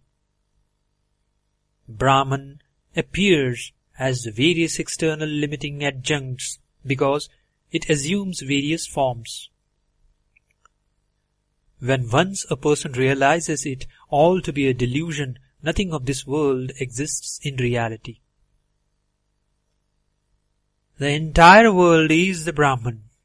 All the gurus and the disciples are all the Brahman. All achievements through sadhanas are all the Brahman. All the mantras, their repeated chanting, and all the activities are the Brahman only.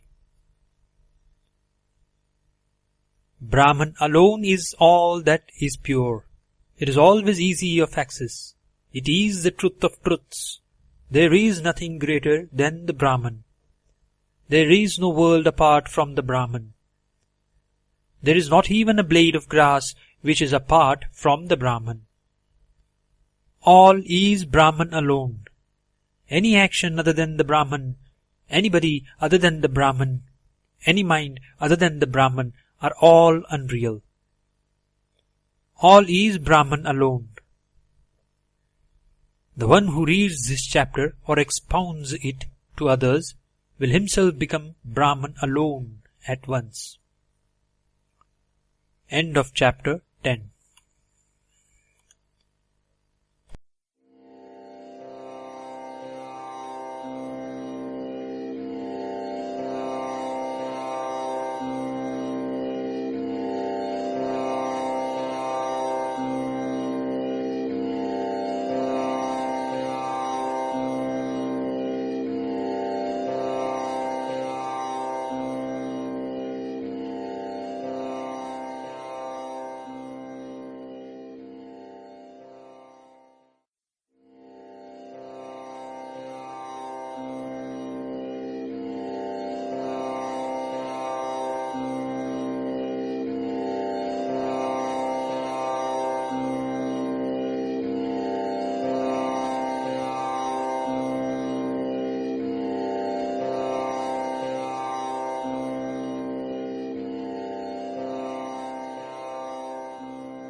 Sadhanas from Ribhu Gita by His Holiness Sri Swami Shantananda Puri Maharaj.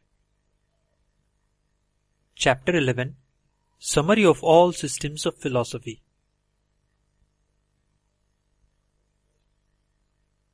Whatever is seen, spoken, or is experienced in this world, they are all unreal. All the senses of perception and all the senses of action are all unreal too. All the 6 systems of philosophy and all the knowledge are all unreal. The real liberation is to know that I am only existence, the self and the existence, awareness and bliss. All is the light of consciousness only. I am the light of consciousness. I am all and also the light of consciousness. Everything is consciousness only. Myself as also yourself, both are consciousness. The heart is also all consciousness. The sky, the mountain, the water element, the stars, and also all the clouds are also consciousness. The mother is all consciousness. The eye is consciousness, and ear is also consciousness, and is full of bliss. The form of Lord Shiva, as also the idol of Lord Shiva, is all consciousness. All the world is of the form of consciousness. All happiness and unhappiness is all consciousness.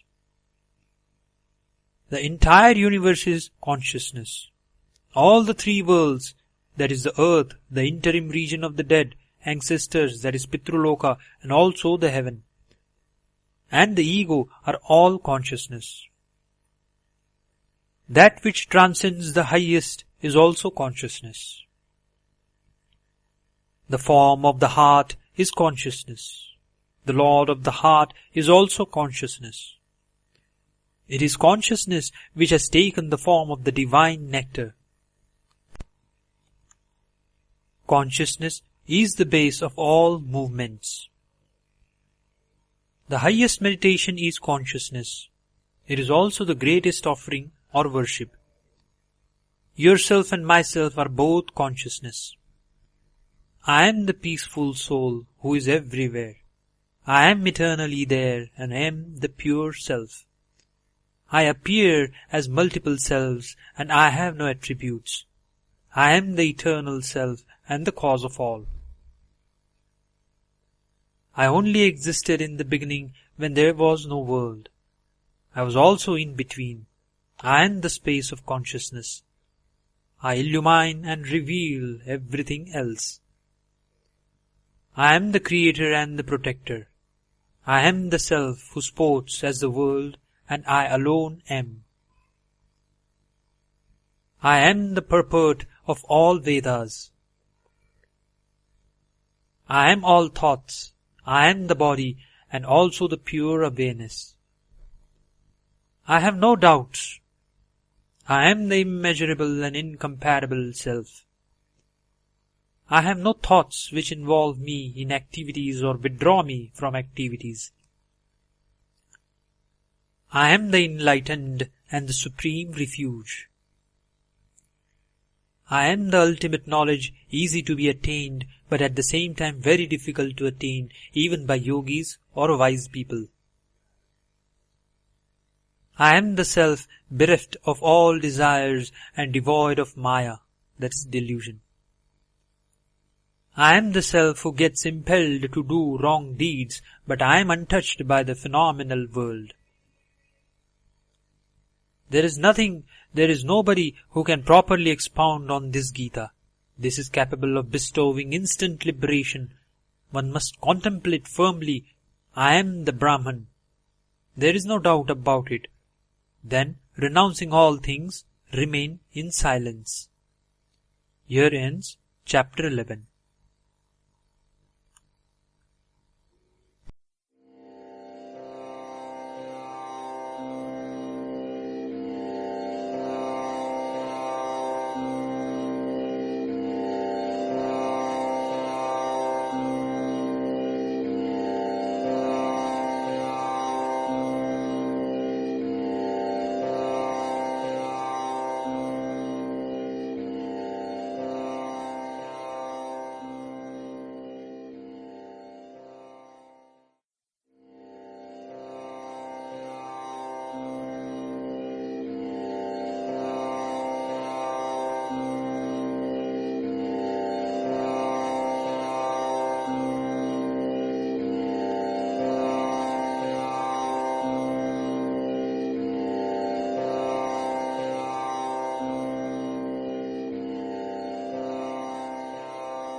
Sadhanas from Ribhu Gita by His Holiness Sri Swami Shantananda Puri Maharaj.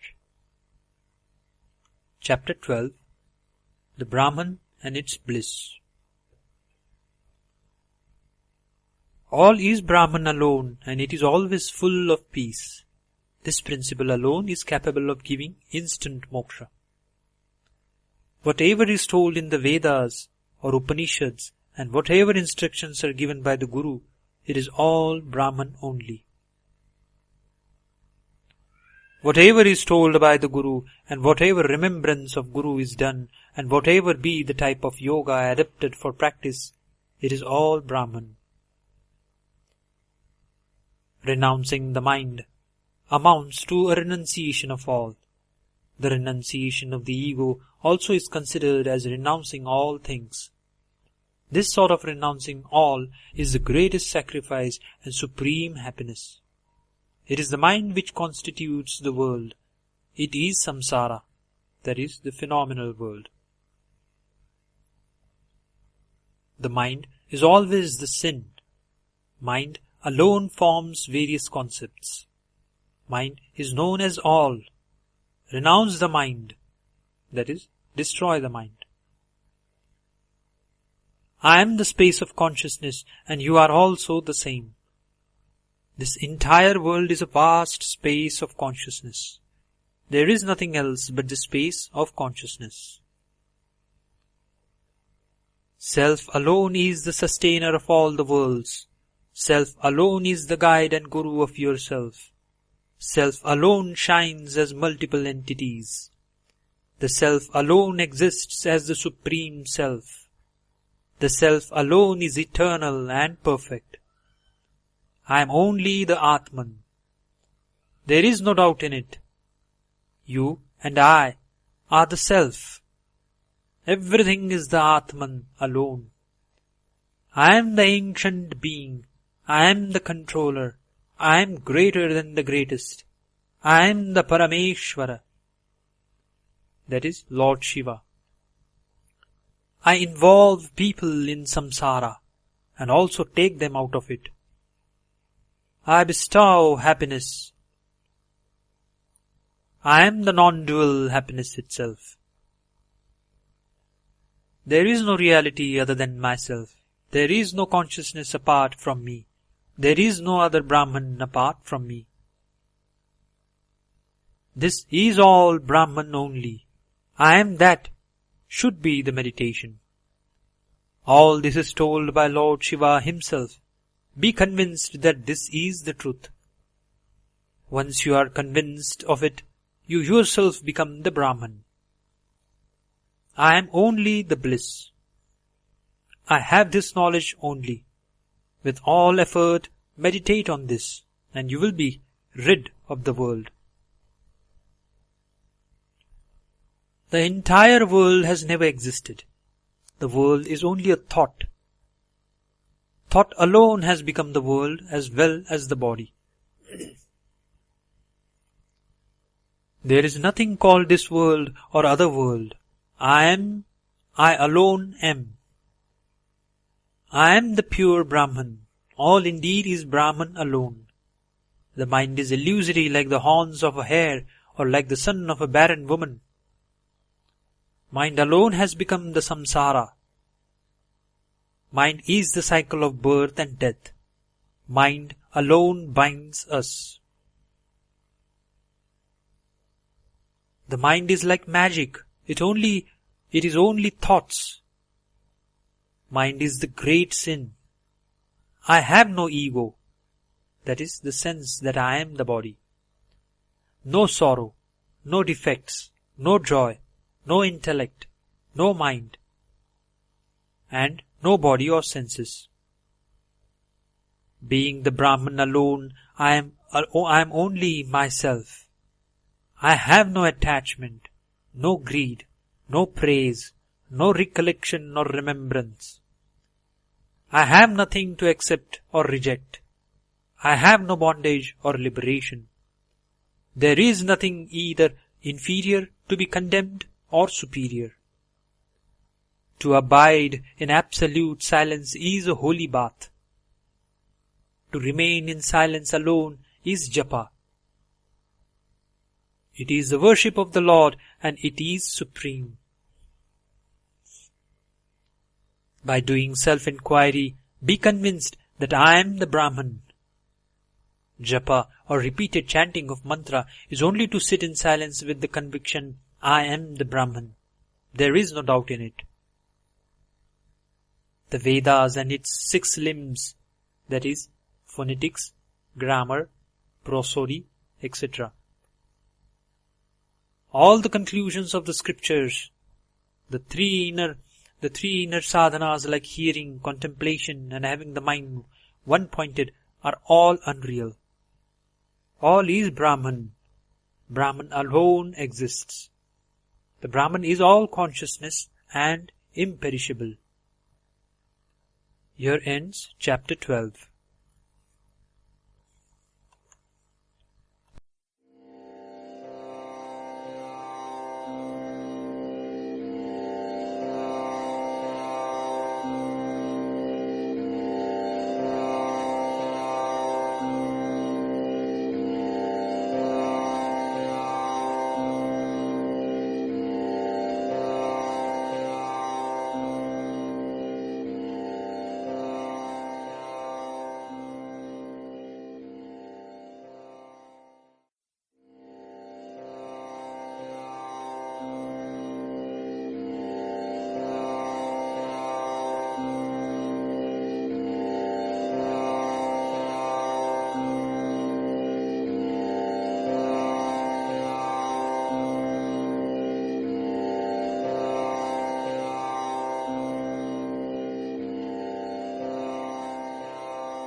Sadhanas from Ribhu Gita by His Holiness Sri Swami Shantananda Puri Maharaj.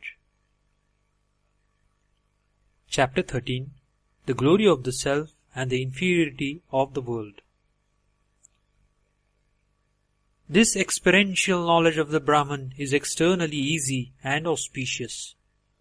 By this all knowledge is attained.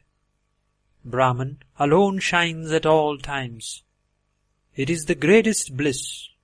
I am Brahman alone and take various forms being objects of the world. Being the Brahman, I am the most beloved of myself. I am myself, the Brahman indicated by the mahavakya, that thou art. I shine by myself and reveal others by my light. The individuality disappears in me, and I also take the form of Ishvara, the controller of the universe, that is like Shiva, Vishnu, etc. Brahman shines as the consciousness, as also as the insentient. When the Brahman does not manifest itself, we call it as insentient or jada. It is told in the Upanishads that the sacred syllable Om represents all, the absolute truth, the world, gods with forms, self, and the formless God. Brahman alone takes the form of the syllable Om also. I am the eternal self, but appears as unreal by nature. I am the bliss. I have no support. I am only the Brahman and nothing else. I am besides the jurisdiction of speech. Speech and mind are imagined. They do not exist in reality. I am the Brahman who is the self of all. I am absolutely pure. Whenever there is mind, I destroy it, myself being in the form of self. The Brahman is the truth, consciousness, and infinite. It is not unreal or false. It is the insentient, which gives us sorrows. I am the Brahman without attributes, that is Nirguna, as taught by the Sadguru.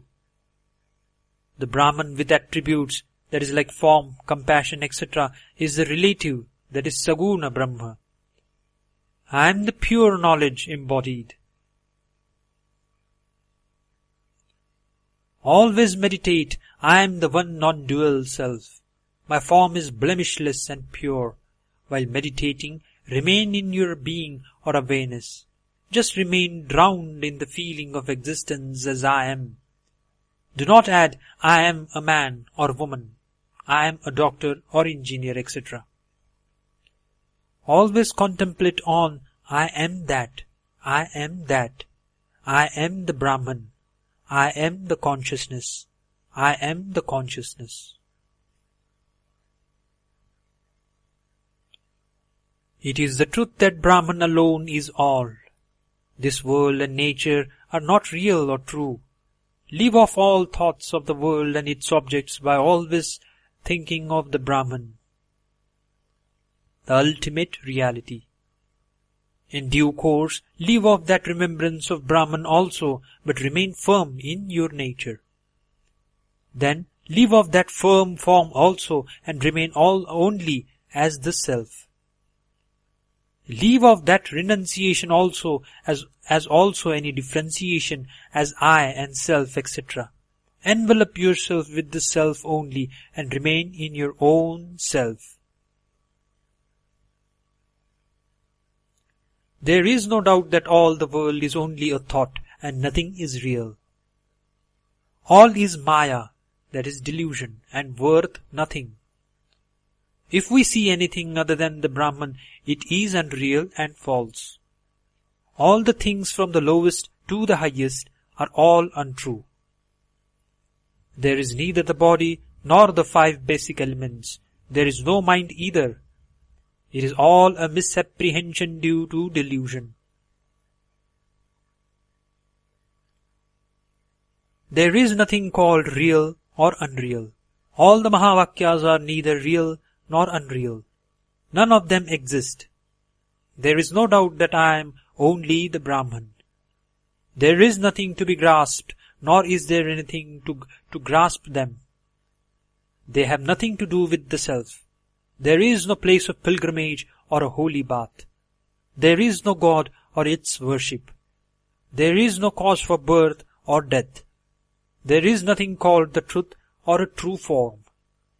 As there is only the Brahman, there is no differentiation called truth or untruth. No father or mother exists. There is no body. There is no form of sight or things to be seen. That is, like the world. Here ends chapter 13.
Sadhanas from Ribhu Gita by His Holiness Sri Swami Shantananda Puri Maharaj. Chapter 14. Negation of Name and Form. I am the Brahman. I have no permanence. I have no refuge. I have no father or mother. Just by seeing such a jnani, merits accrue to a person as is equal to taking bath in all the holy waters. By feeding and giving gifts of necessities to such a jnani, one gets immediately liberated. By worshipping such a jnani, one becomes liberated while alive. I am the Brahman and the Supreme Guru. I have transcended the mind, all emotions, the Vedas, and beyond all the learned people, beyond the body, and also beyond the three states, namely waking, dream, and sleep. It is the Brahman who appears in multiple forms. It is the Atman or Self which is the same as Brahman, which shines as if dual. The Self is the supreme state. I am always a measure of existence. I am always reveal the other things which exist. I am always of the form of philosophy which has been proved as authentic. I am auspicious and holy. One who has attained this conviction is liberated. The one who lives in this conviction is always the Supreme Brahman. I do not die to be born again. I am not mere consciousness. I do not exist at all. I am not the import of the mahavakyas. I am neither liberated nor enlightened at any time. Such statements apparently appear to be the opposite of what has been told earlier. It is not so. Earlier, the author was talking in the language of ignorance from an ignorant man's point of view. Here, he talks from the absolute standard of being ever the Brahman, where there is no stage of either bondage or liberation.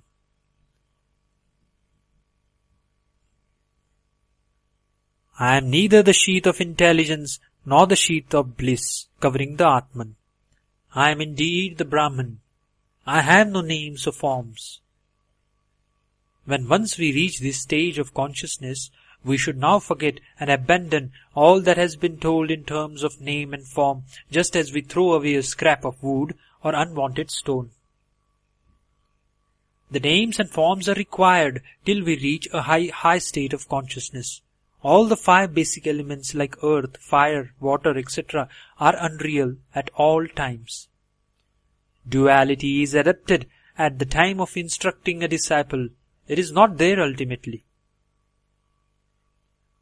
Abandon everything and remain firm like a wall, meditating on I am the Brahman and I alone am. I am the consciousness, I have no attributes, I am the indweller of all, I am Lord Shiva, the form of myself confers auspiciousness eternally. I am always myself of the form of liberation. I am the Brahman, I have no name or form. With this conviction, abide in your own self. Here ends Chapter 14.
Sadhanas from Ribhu Gita by His Holiness Sri Swami Shantananda Puri Maharaj.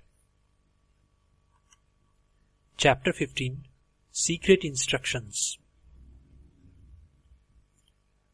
The multitudes of people, the world, the various causes and effects, all these are only the Brahman. All the rest is unreal, but they are all existence, awareness, bliss. I am the constituent syllable, namely A, U and M of the syllable Om, also written as OM, based on pronunciation. This Om is nothing but Brahman, and the all constituent syllables are also Brahman. I am also the supreme Panchakshara mantra, that is Om Namah Shivaya. All the main syllables, that is Si, Va and Ya, are all Brahman alone. The parts of pranayama, that is breath control, namely inhalation, exhalation and retention of breath, are all Brahman only. There is nothing called I, nor anything called others. Yourself should be full of firm conviction that it is perfect, conferring auspiciousness on all, and it is pure and blemishless. The firmness of conviction is the attribute of the knowledge of Brahman. Firm conviction alone leads you to liberation. One should leave off his remaining as pure consciousness and remain in complete silence. Again renouncing this complete silence, remain in the ultimate mega silence. The complete silence is where you withdraw from the world and stop all your communication with it through silence of speech and silence of the mind. When we remain as the Brahman, and when the world is not seen as apart from the Brahman, there is no other with whom you have to communicate, as Brahman alone remains. Brahman, having no attributes, no sound, remains. This is only a grand silence and nothing else. This is the ultimate grand or mega silence. As the Jiva, the individual soul, disappears into the Brahman state, it is called Jiva's silence. Then Jiva disappears, and the void which results is called the void of the Jiva, or simply as the void. Leave off this void also and remain as as you are.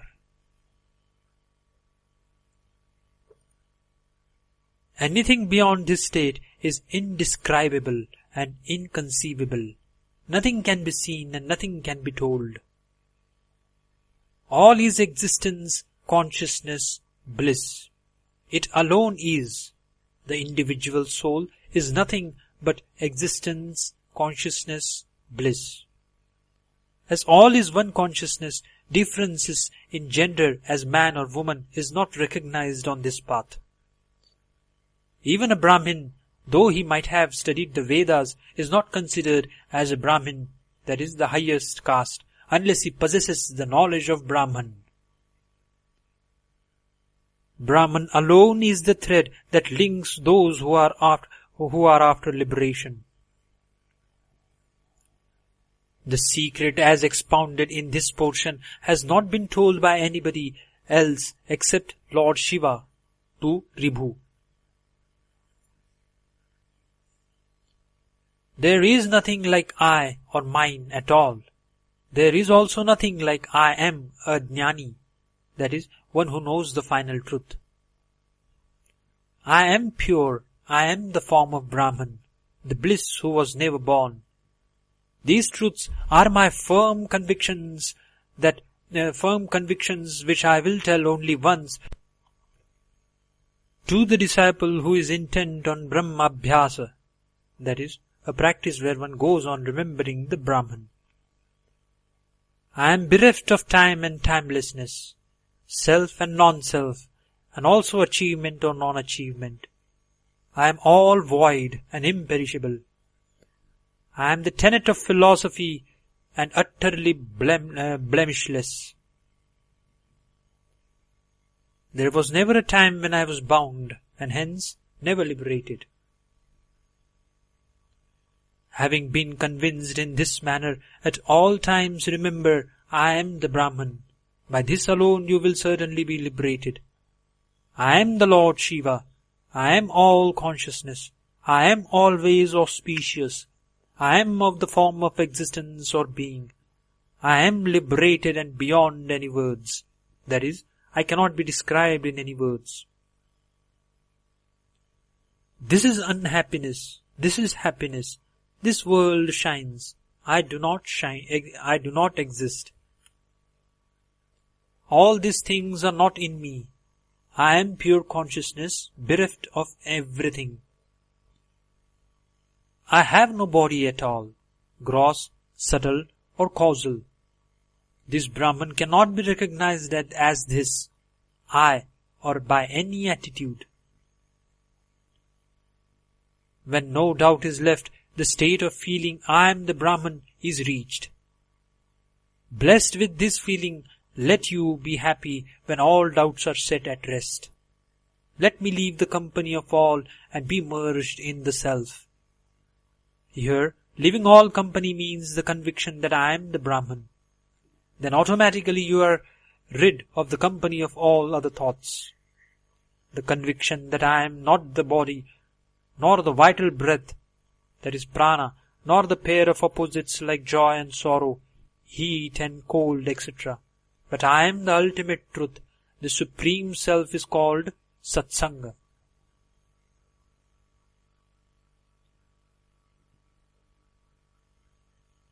I have no form of my own.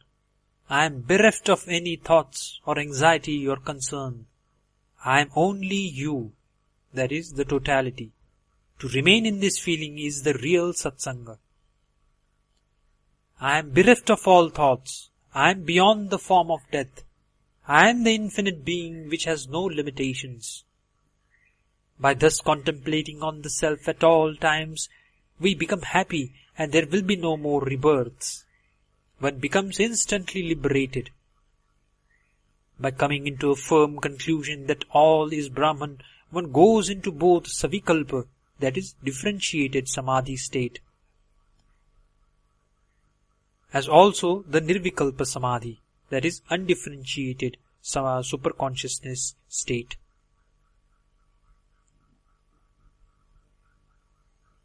Brahman is the void state, so no Samadhi can also remain.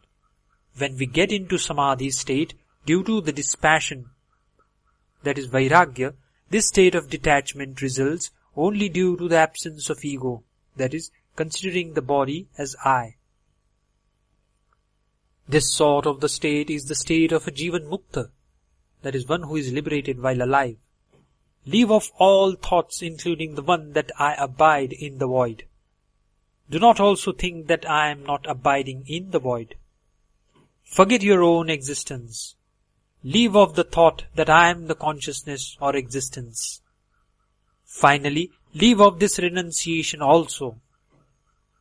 Do not remember anything. Even a trace of remembrance will cause you great sorrow by involving you again in the big ocean of samsara and hundreds of rebirths. Here ends chapter 15.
Sadhanas from Ribhu Gita by His Holiness Sri Swami Shantananda Puri Maharaj. Chapter 16 Brahman is All.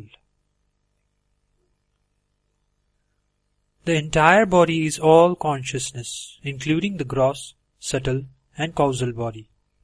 When I renounce my body sense, then also I am conscious. Neither one can say existence is Brahman, nor can one say there is no Brahman. There is neither being nor non-being. I am indeed consciousness only. Nothing exists. I am only consciousness. Real and unreal, cause, effect and doer are all non-existent. I only remain. There is no purity or impurity, not duality or duality, single or multiple. There is no past, present or future, equal or unequal, delusion or non-delusion. In the Mahavakya, that thou art, there are no words like that or thou, nor the merger of these two. I alone am. I am the Brahman. This world is the Brahman. It is supreme and imperishable. Gods like Shiva, Vishnu do not exist. Only I am.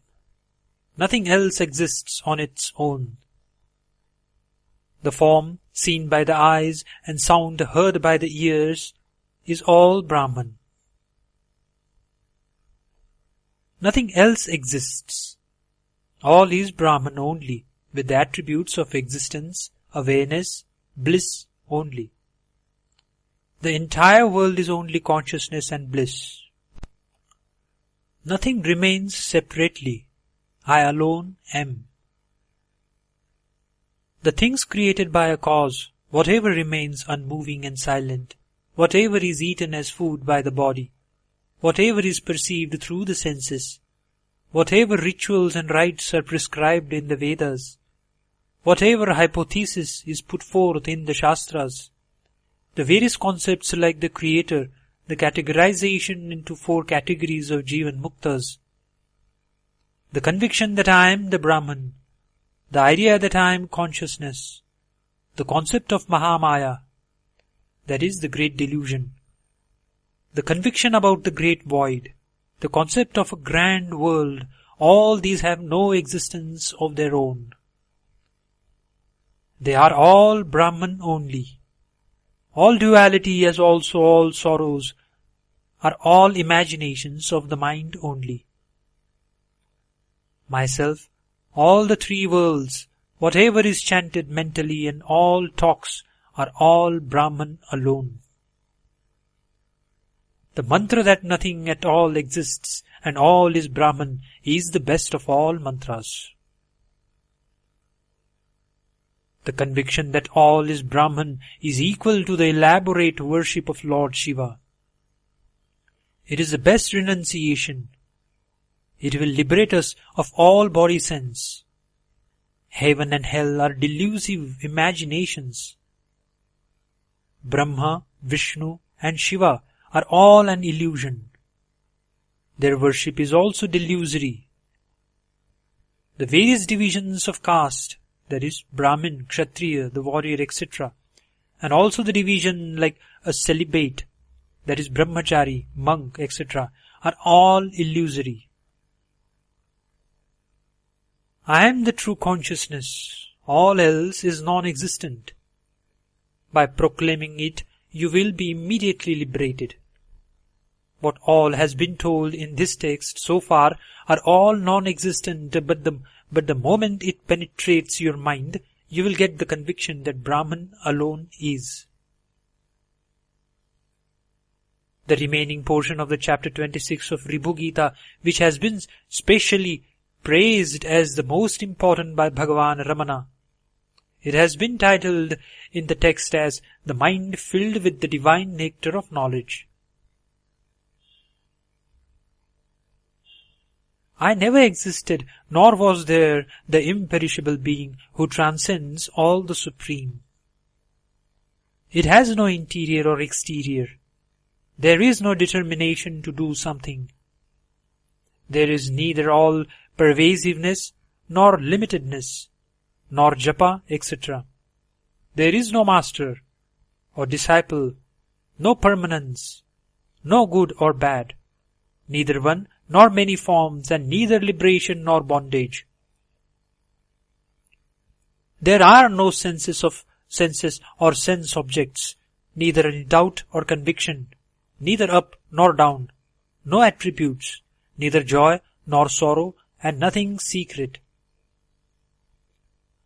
There are no sanchita, that is accumulated karmas, or agami, that is the present karmas which are to be transferred to sanchita in due course.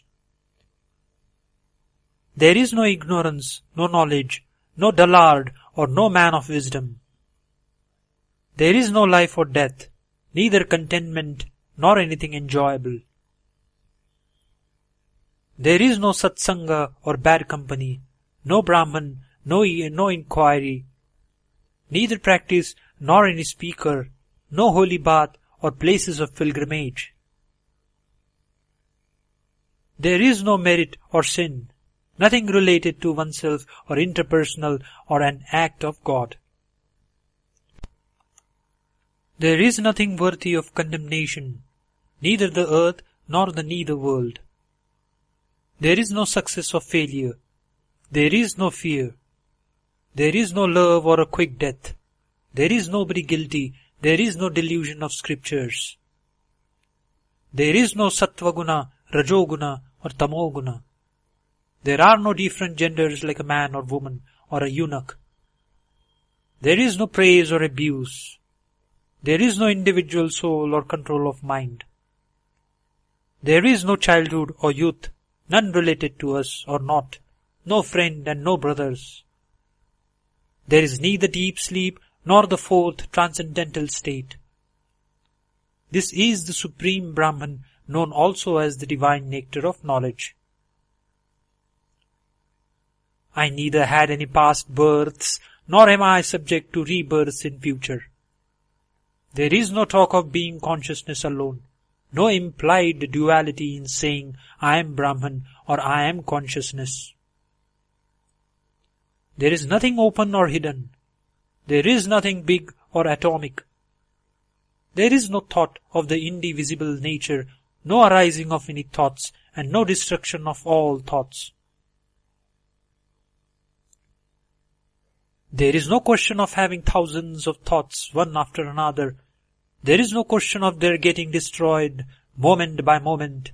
And there is no question of being a witness of all thoughts, or that of meditating that I am the Self or Brahman.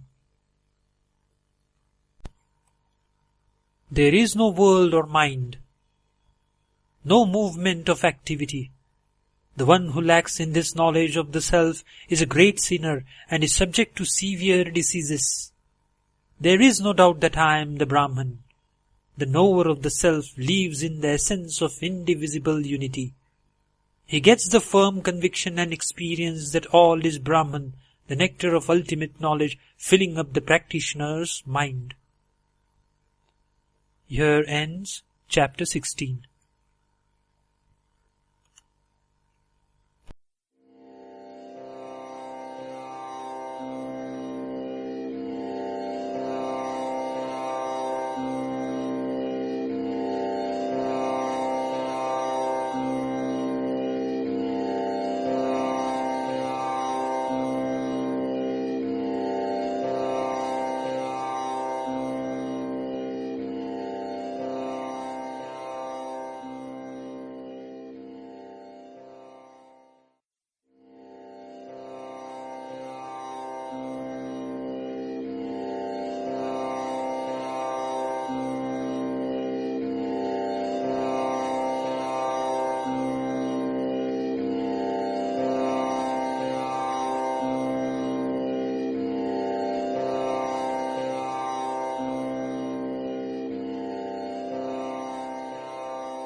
Sadhanas from Ribhu Gita by His Holiness Sri Swami Shantananda Puri Maharaj. Chapter 17. The Self as Bliss, having no other characteristics.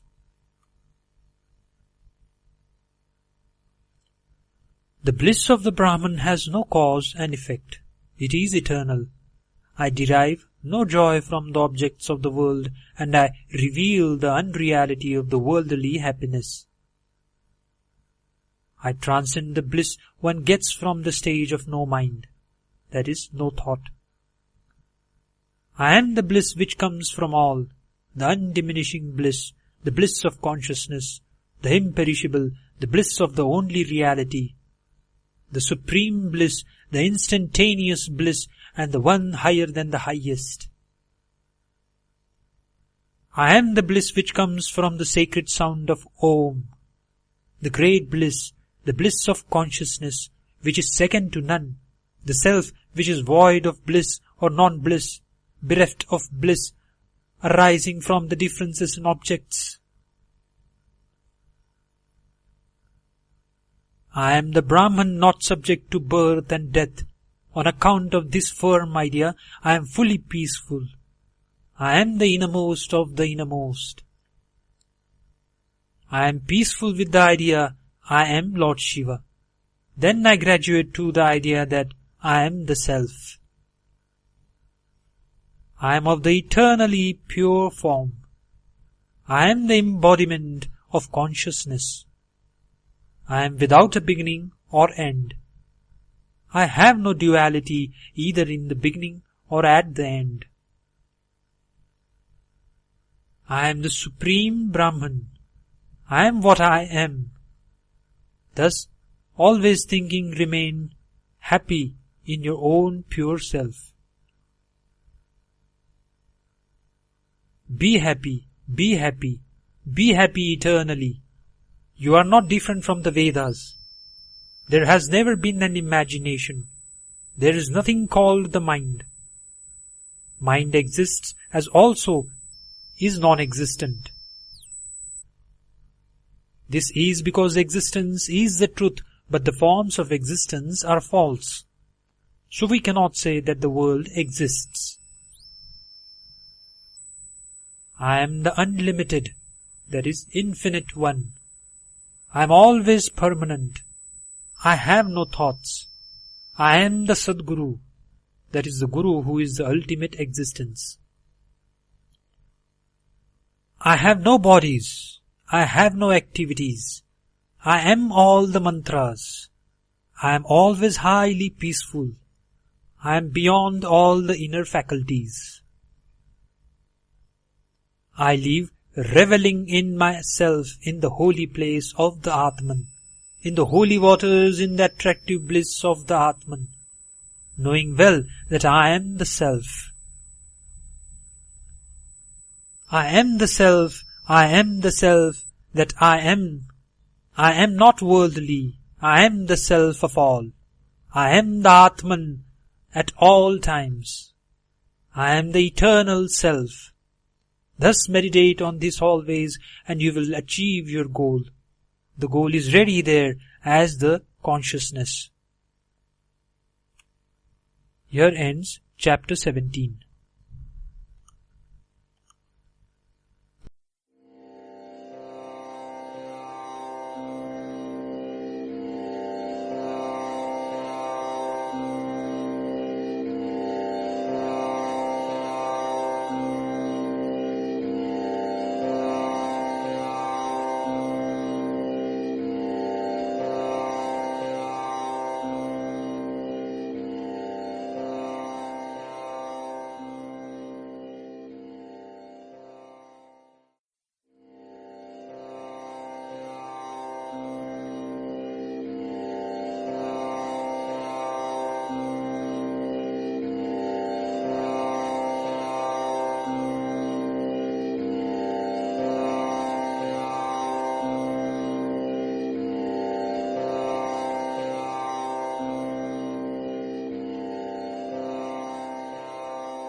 Sadhanas from Ribhu Gita by His Holiness Sri Swami Shantananda Puri Maharaj. Chapter 18. To be one with Brahman. There is no fear from a second person or thing when one gets awakened into the non-duality. There is no question of peace or lack of peace. This is the Brahman. May you become one with it. Where there is no resolution to do, and when there is no delusion and the mind has become no mind, may you become identified with that Brahman. Where there is no scholarship or learning, there is no one's own side or opposite side, that is in argument. When there is no defeat or non-defeat, become one with that Brahman always.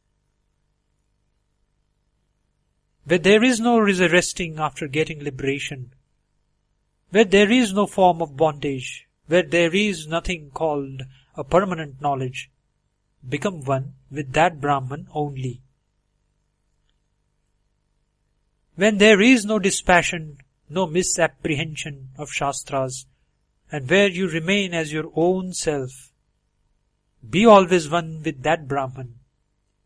Where the mind does not rule over us, where the supreme happiness is, where the state of permanence is there, let you become one with that Brahman. That in which there is neither the frightening fall, nor the wealth of the heaven, nor the Brahmaloka, become one with that Brahman. Where no enlightenment has taken place, where there has been no misapprehension of the world, and where the forms of the various senses and other instruments of activity do not exist, become one with that Brahman. As nothing has happened, neither creation nor dissolution, as such neither ignorance nor enlightenment ever takes place. By knowing which everything gets liberated, after having which nothing else remains to be known, become one with that Brahman. By going on thinking of the Brahman in such terms and forgetting the world and the body, we become identified with that Brahman. When the self is ever content, there is permanent unchanging bliss. And when there is still peace, become one with that Brahman always.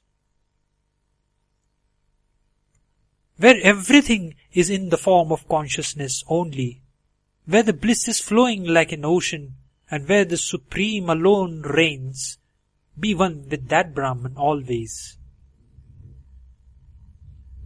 Where the mind and the body have died, and where the memory has been dissolved, be one with that Brahman.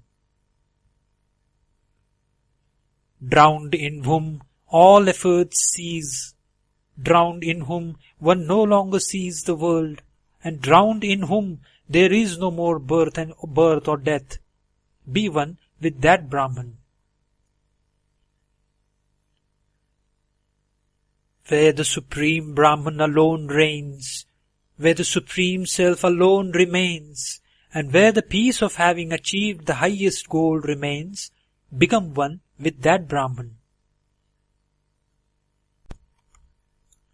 Where all the three modes, namely Sattvaguna, that is the quality of love, harmony, etc., Rajoguna, that is the dynamic quality of being engaged in some activity, and Tamoguna, that is the mode of laziness, procrastination, etc., are transcended, where it is naturally stainless and where it is always pure, be one with that Brahman. Leave off the association with the body just as if it is a corpse, a piece of wood, or a metal block. Abandon the memory of the past association and abide in Brahman alone. I am the truth and the supreme bliss. I am pure, eternal, and blemishless. There is no doubt that all is Brahman, and that Brahman I am. Internally, I have the pure knowledge. I am the ultimate refuge of all. All is Brahman, and that Brahman am I. Duality and non-duality, happiness and unhappiness, gain and loss, and success and failure, all these are Brahman, and certainly I am that Brahman. The various types of ego which arise out of the wrong identification with the body are all Brahman only. All is Brahman, and without doubt that Brahman am I. I am the supreme truth. I have firm faith in this. This firm conviction is because of my firm faith in the teachings of the Sadguru. It can never be pointed out that He is God. If there is a God, you should be able to point out. He is God. If there is none, how can it be expressed? Remain in a natural manner with a peaceful mind, bereft of all desires and ever perfect. Never think, I am the Brahman who is all and who is plenary. One should remain as the Brahman and never think that I am the Brahman. Secrets, mantras, scriptures, truth, body, birth and death, cause and effect, pure and auspicious, lust and anger, greed and delusion, pride and envy, defects due to duality, fear, sorrow, all these never exist. Nothing called the Jiva, that is the individual soul, nor what is called Isha, that is the controller of the world, nor even the words Jiva and Isha ever exist. They are all fabricated through imagination. There is nobody called ignorant, or with a discriminative wisdom, or pure, etc. There is no divine sound called Om, or Self, or Guru, or Disciple. Here ends Chapter 18.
Sadhanas from Ribhu Gita by His Holiness Sri Swami Shantananda Puri Maharaj. Chapter 19 The Meaning of the Mahavakyas and All is False.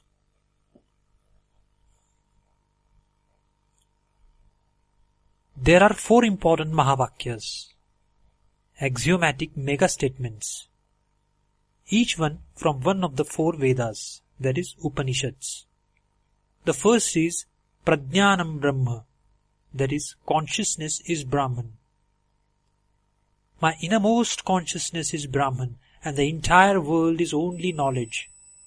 The import of Prajnanam is the Jiva, that is the individual soul, and by Brahman is indicated Ishvara, the Lord. The entire statement denotes their union, which is the one indivisible, all-pervasive essence.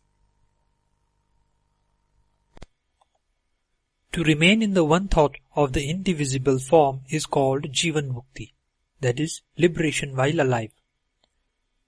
While to live in the reality of one undivided essence is called videhamukti, that is, liberation when divested of the body.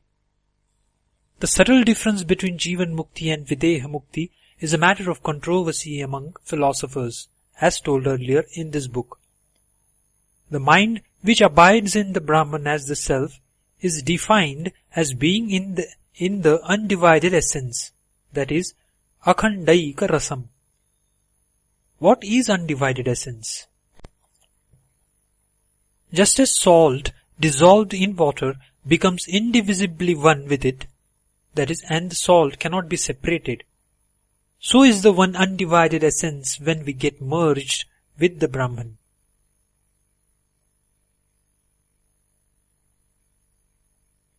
Videhamukti. First, come to a state of total void by leaving off all thoughts including the I. Then, leave off the ego that I am the body and come to the conclusion that I am the Brahman, who is the witness of all. There are 3 stages in vogue. 1. Dvaita vritti, that is, the first is being rooted in duality. Here the ego, I am the body, remains. 2. Sakshi vritti, that is, the firm conclusion that I am the Brahman, the witness of all, remains. 3. Akhandaika rasa, that is, one should attain this state, that is videhamukti, and become one with it. For this purpose, the second Mahavakya, Aham Brahmasmi, forms the training ground. It is meant for repetitive practice. This Mahavakya should be meditated upon, subjecting it to reasoning and reflection. Aham refers to Jiva, that is individual soul, and Brahman refers to Ishvara, the controlling Lord. The word Asmi, that is M, refers to the undivided unified state where the Jiva and the Brahman becomes one.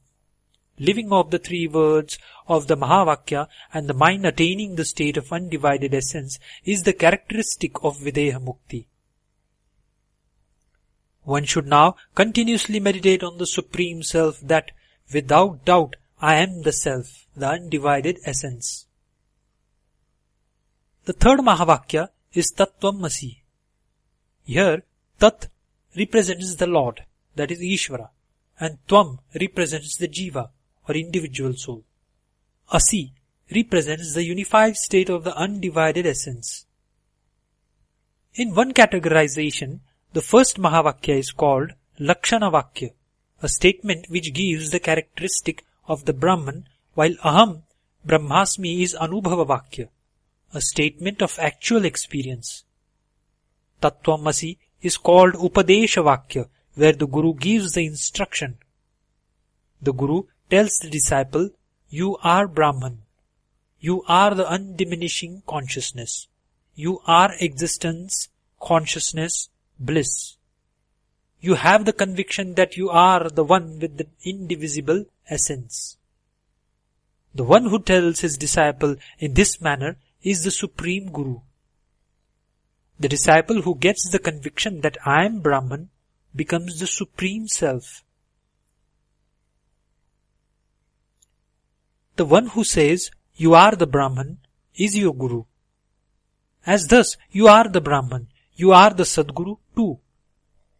The one who is convinced of his Sadguru's instructions definitely gets liberation. The one who listens to the Guru's words, the mahavakyas, that process is called Shravanam, that is listening. To reflect on these words through reasoning and logic is called Mananam, that is reflection. Renounce all forms of renunciation as also the fourth, that is Turiya state. To abandon walking, sleeping and dream states and to maintain in the Samadhi state, that is superconsciousness, as only the Brahman, the consciousness is called Sakshatkara, that is realization of the ultimate truth. Ayam Atma Brahma is the fourth Mahavakya. It is called Nirdeshavakya, that which points out that the Self is the Brahman. Here, the Brahman means the undivided essence. Ayam means the Jiva, that is undivided soul. Asmi means to remain united with the undivided essence. Renouncing everything as void, be convinced that I am the Brahman. There is no doubt. I am the existence, consciousness, bliss. Merging the I with the transcendental truth, abide as yourself. All this world is a great untruth. It never exists. Ribhu continues, the existence of the body, the gender, the thoughts are all illusory. I am the Brahman alone. The different scriptures, the different Vedas, the different types of liberation say Jivanmukti, videhamukti or Salokya, that is, to be in the same world as the Lord with form, etc., are all unreal. I am only Brahman. The divided and the undivided essence are all unreal. Knowledge of the self and ignorance are characteristics of the mind. How can they exist where the mind does not exist? The control of the mind and senses, bondage and liberation cannot also exist in reality where there is no mind. The world of the fire god and the world of Indra, king of gods, the world of the dead ancestors, that is Pitrus, are all illusory. The faith in the Guru's instructions, liberation and the desire for liberation are all unreal. Listening to various instructions, inquiry into their meanings and interpretations, etc., are all unreal. There is no form of truth or reality anywhere. There is nothing called the truth, doubt, or contradiction. There is nothing other than the self. All else is unreal. All this looks like contradiction of the earlier parts of this book. As this author has explained earlier, the Vedas, the scriptures, the Guru, the various sadhanas are all part of the grand illusion or unreality, but they form the exit doors to get out of unreality. The tiger in the dream is unreal, but when it bites the dreamer, the pain appears to be real. Only after doing all the sadhanas, when we come to this stage, we are eligible to say that they are all unreal. Though unreal, they are very much needed at the earlier stages. The concepts of Brahman alone, am I. This is duality and I am consciousness. Jiva and Brahman, none of these are real. Any name or form, anything good or bad, any existence, any joy or sorrow, any world, any worship of gods, any meditation other than of the self are all unreal. All is Brahman only. End of chapter 19.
Sadhanas from Ribhu Gita by His Holiness Shri Swami Shantananda Puri Maharaj. Chapter 20 The Form of Existence, Consciousness, Bliss, and Examples as to how all is unreal.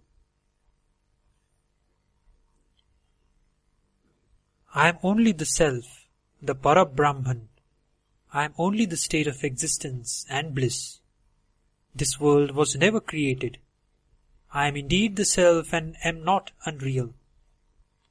I am the Supreme Unmoving Guru. There is no time or world. They are only the erroneous imaginations.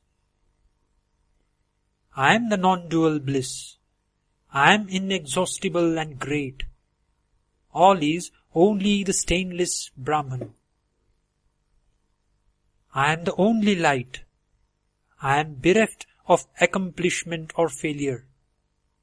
I am of the form of the indweller of all, and hence all witnessing. All is Brahman transcending all moods like Sattva-guna. Always be convinced that all is Brahman. Brahman alone is existence, consciousness, bliss, and is all pervasive. It is in the form of all. Brahman alone is existence, consciousness, bliss. It is undifferentiated. It remains as if in many forms. It is eternal, still, and undiminishing. Brahman is the Satchit Ananda, and neither performs any activity nor does it remain still. It is the substratum of all. It is greater than the greatest, uncreated, and beyond the tattvas, that is, commonly considered as 24 cosmic principles, which are considered as 26 by some and 32 by others, etc. Brahman is always in the form of the Guru. Brahman is always real, eternally free, blemishless, and the only one who is in the form of permanent bliss. Brahman is Satchit Ananda. It transcends all, is beyond all limitations of time, space, and objects. He is pure and enlightened. There is neither any concept of the world nor any form which can be seen. All thoughts are unreal. The world which is an effect of thought is also unreal. Now Ribhu gives 64 examples from daily life, that is, events which are absurd and can never happen at all, and says that if such events can ever happen in this life, then only this world can exist as a reality. A few of these examples are narrated below as samples. 1. If one's thirst can be quenched from water seen in a mirage. 2. If a man can die being bitten by the snake when he mistook the rope for the snake. 3. If it were possible to do all cooking by using the green trunk of a banana tree as firewood. 4. If a crow can find food in an imaginary, that is not real, forest. 5. If a person who has died more than a month back comes back alive. 6. If the milk milked from a cow can be put back into the udder of a cow. 7. If the Mount Meru can be tied up and moved by the fibers of a lotus stalk. 8. If a fish can go inside a lotus bud and remain there. 9. If a lion can be killed by a mosquito. 10. If all the three worlds can be contained inside the cavity of an atom. 11. If a person blind by birth can evaluate gems and find out whether there are any defects in them. 12. If the eclipse can be seen when Rahu alone is there without the sun or the moon. 13. If a plant comes out of a fried seed and grows. 14. If there can be a reflection in a mirror without any object. 15. If an elephant can be born out of a ram's womb. If only utterly impossible events such as illustrated above were to happen in reality in the world, then the world also will have a real existence. Otherwise, not. Here ends Chapter 20.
Sadhanas from Ribhu Gita by His Holiness Shri Swami Shantananda Puri Maharaj. Chapter 21. Meditation on the Brahman. Ribhu continued, O Nidagha, my disciple, all this world is the Self alone.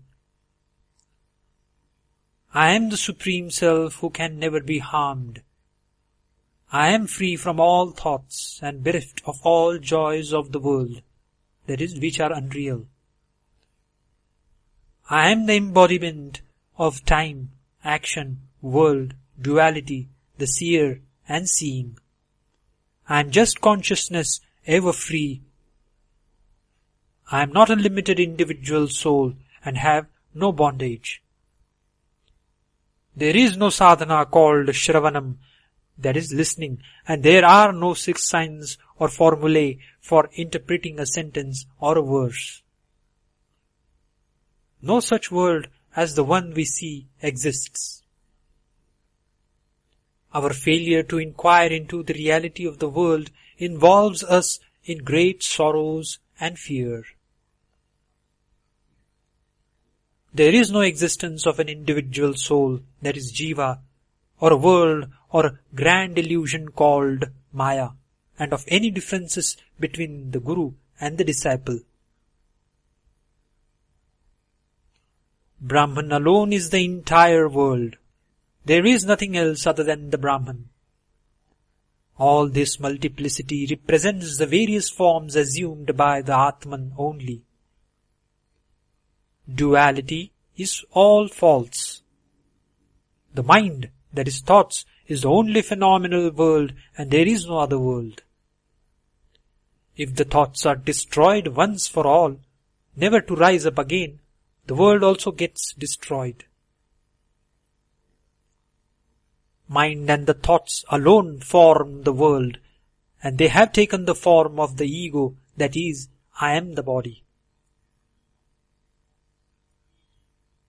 Daily you should meditate, all knowledge is ever Atman only. I am the Great One. The world is all Atman. I am the Supreme Self which can never be harmed. You are the embodiment and form of Brahman. So you will quickly get liberated. Only you should always, to the exclusion of all other thoughts, meditate, I am the Supreme Self and nothing else. I am the storehouse of the transcendental bliss, that is, which is beyond the happiness which one can experience through one's senses. I am always consciousness, that is, awareness of sheer existence as a totality and not as an individual. Atman is the Brahman, which is the truth. The Self possesses all the characteristics of a Guru. Atman is always made of consciousness. It is indestructible and undiminishing. Atman is ever pure and is the Guru of oneself, as also the disciple of the Self. The Self dissolves in itself. The knowledge of the Self is the Supreme Brahman. One should have this strong conviction. It is the destruction of the mind. It is the Supreme Guru. The knowledge of the Self is the destruction of the mind and leads one to liberation. It destroys all fears and bestows bliss. What exactly is meant by the term knowledge of the Self? It is only the firm conviction that I am the Brahman and also absolute faith in it. It leads to growth of all prosperity. Here ends chapter 21.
Sadhanas from Ribhu Gita by His Holiness Sri Swami Shantananda Puri Maharaj.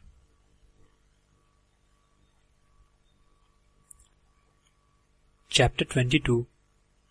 All concepts on Brahman and world being a void.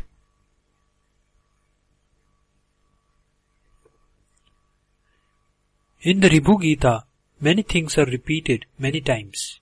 For a worldly person, they may even look boring. For a real seeker, the repetition of certain important truths are meant to be deeply entrenched in the subconscious mind. Hence, a repetition even 1,000 times is but inadequate for that purpose. Similarly, there are many direct contradictions. At one time, it is said that Dhamma, that is control of senses, and Sama, that is control of mind, are both Brahman, only which is existence, consciousness, etc. In another place, it is said that Dhamma and Sama have no existence, and they are false. It only means that these practices are all Brahman only, and their existence as Brahman is true. Nothing else has an independent existence of its own separate from the Brahman.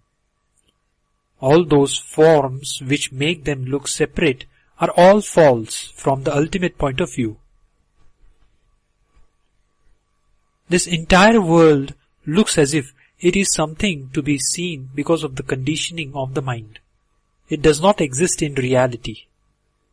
The Atman, the Supreme Self, that is Paramatma, and Jivatma, the individual self, none of these exist separately. Always meditate like this. None of the following exists in reality. I am the body. I have no form. I have the ultimate knowledge. I am of the form of cause and effect.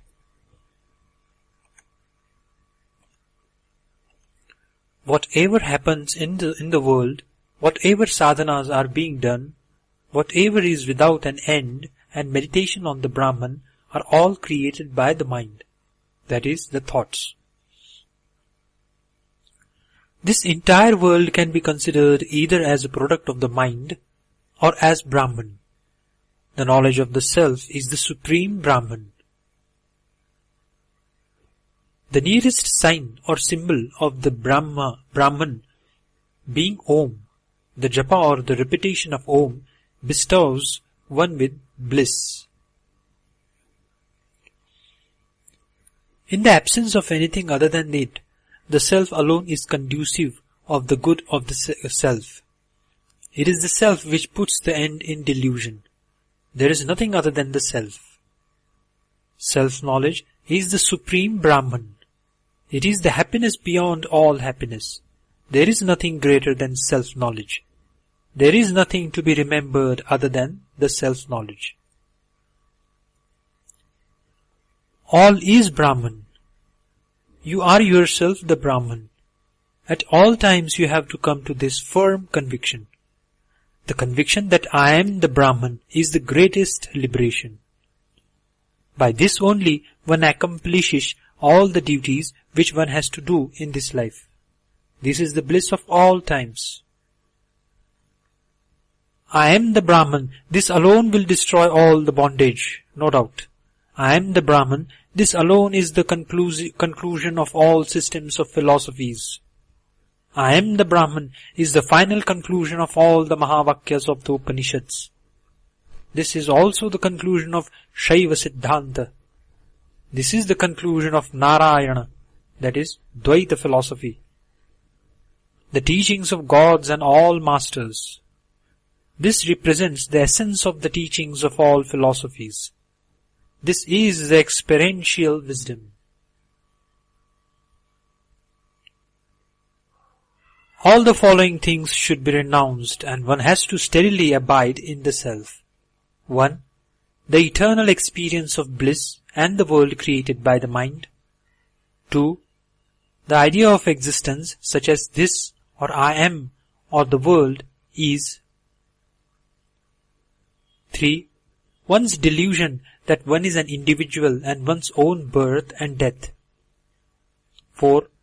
The existence of a maya, that is grand delusion. The existence of a mind which appears as the world and all teachings of the Vedas and scriptures. 5. The concepts such as there is only one entity. Talking of duality, the delusion that I am Shiva or I am the Brahman, the creator.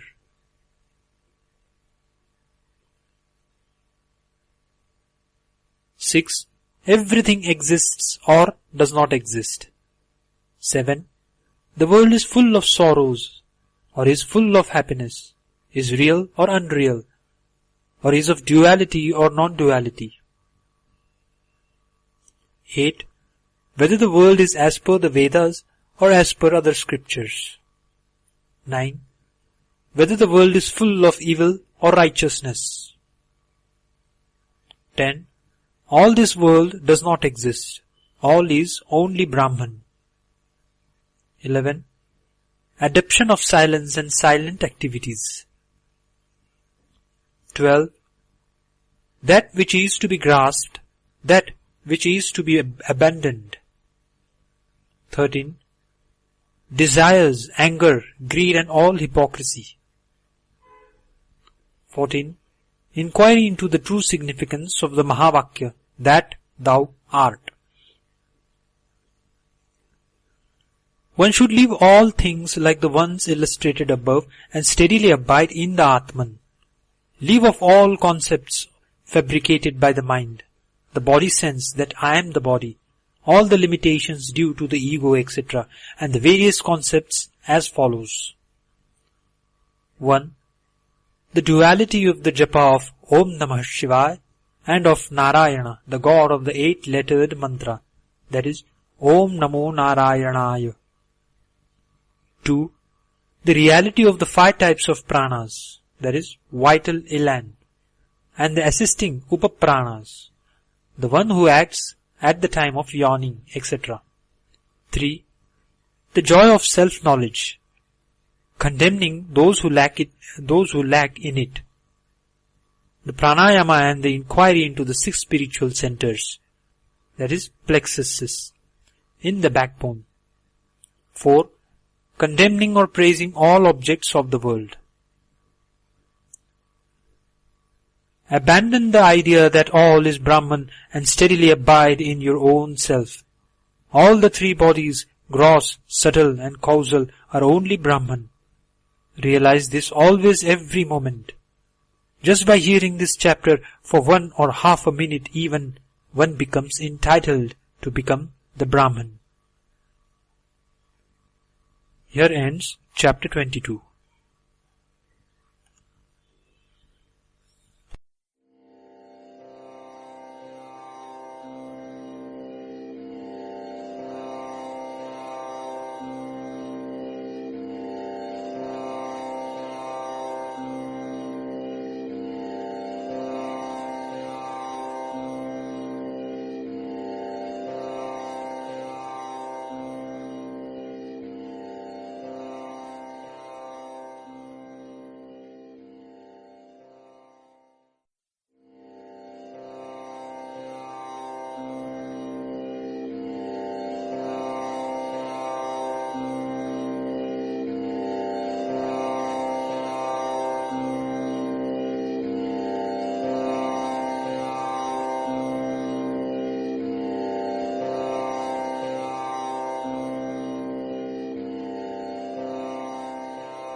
Sadhanas from Ribhu Gita by His Holiness Sri Swami Shantananda Puri Maharaj.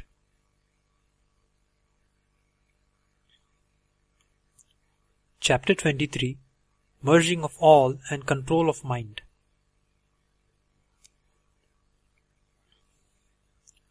Meditate that I am that Brahman who is all consciousness, beyond the three modes, that is Sattva, Rajas and Tamas, transcending all people and all states, that is waking, dream and sleep, and inexhaustible.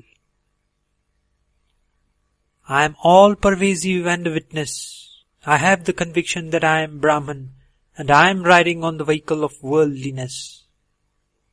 This means I can direct the vehicle to go wherever I want, and I cannot be ruled by it. My nature is free from all worldliness. My Jivatma is free from all worldliness. All my associates are free from worldliness. All my inquiries are free from worldliness. All myself is free from worldliness. It is the mind which has become the world. It is the samsara, that is the phenomenal world, which binds people. All the merit and sin belong to the mind. All sorrows, duality, desire, lust, anger, the knot of the heart, the worship, meditation, mantra, delusion, the grasping, intellect, fear, Vedas, past actions, the fourth transcendental stage, all these get destroyed. By going on meditating on the Brahman, you get the conviction that I am the Brahman. Renounce that conviction also and abide in your own nature as the Brahman. Remain with the idea that I am the eternal Brahman. There is only the Atman which remains undifferentiated. The non-self never exists at all. I am only the Atman. This entire world is Brahman only. Nothing else exists. Have a firm conviction of the aforesaid statement and be happy always.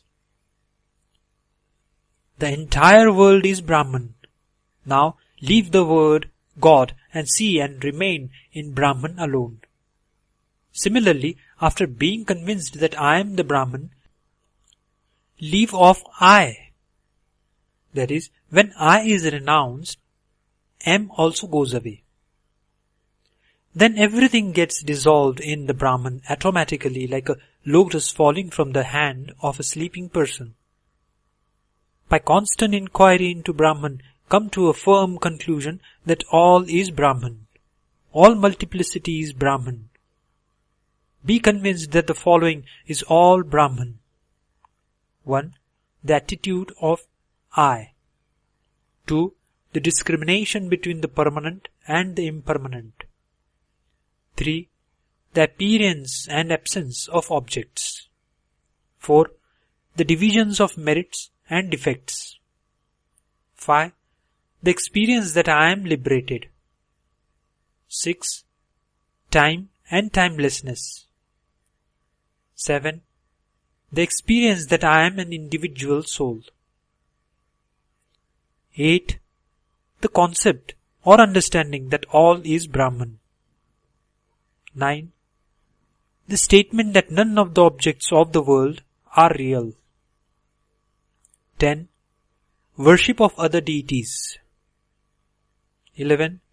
The idea that I am the body. 12. The conviction that I am the Brahman. 13. The concept of the Guru and disciple. 14. The concept of the existence of the mind, intellect and ego. 15. The concept of the 5 basic elements like earth, fire, water, etc. 16. Maya, that is the grand illusion, individual ignorance, the body, the individual soul, the concept of the gross things, the aggregate of the individuals, etc. 17. The subtle, the individual, aggregate, and the individual ignorance. The great saints have thus told us that all is Brahman only. Abandon everything inside and meditate or go on thinking, I am the Brahman. With this, all the teachings of Ribhu to his disciple Nidhaga are over. Now in the remaining 10 chapters, there will be only praise of the importance of Ribhu Gita. Nidhaga's expression of gratitude and a summation of what all he has learned, praise of his Guru and taking up worship of Lord Shiva for getting success in the sadhana. Ribhu then sums up all his teachings. This entire conversation between Ribhu and Nidhaga is retold by Lord Skanda, that is the son of Lord Shiva, to Jaigishavya. In the final chapters, he gives instructions on the worship of Lord Shiva, and this ends with the story of a Brahmin called Sudarshana as to how he pleased Lord Shiva. It is said that even the reading of one chapter from Ribhu Gita is enough to take us to self-realization. Here ends chapter 22. Harihi Om Tat Sat.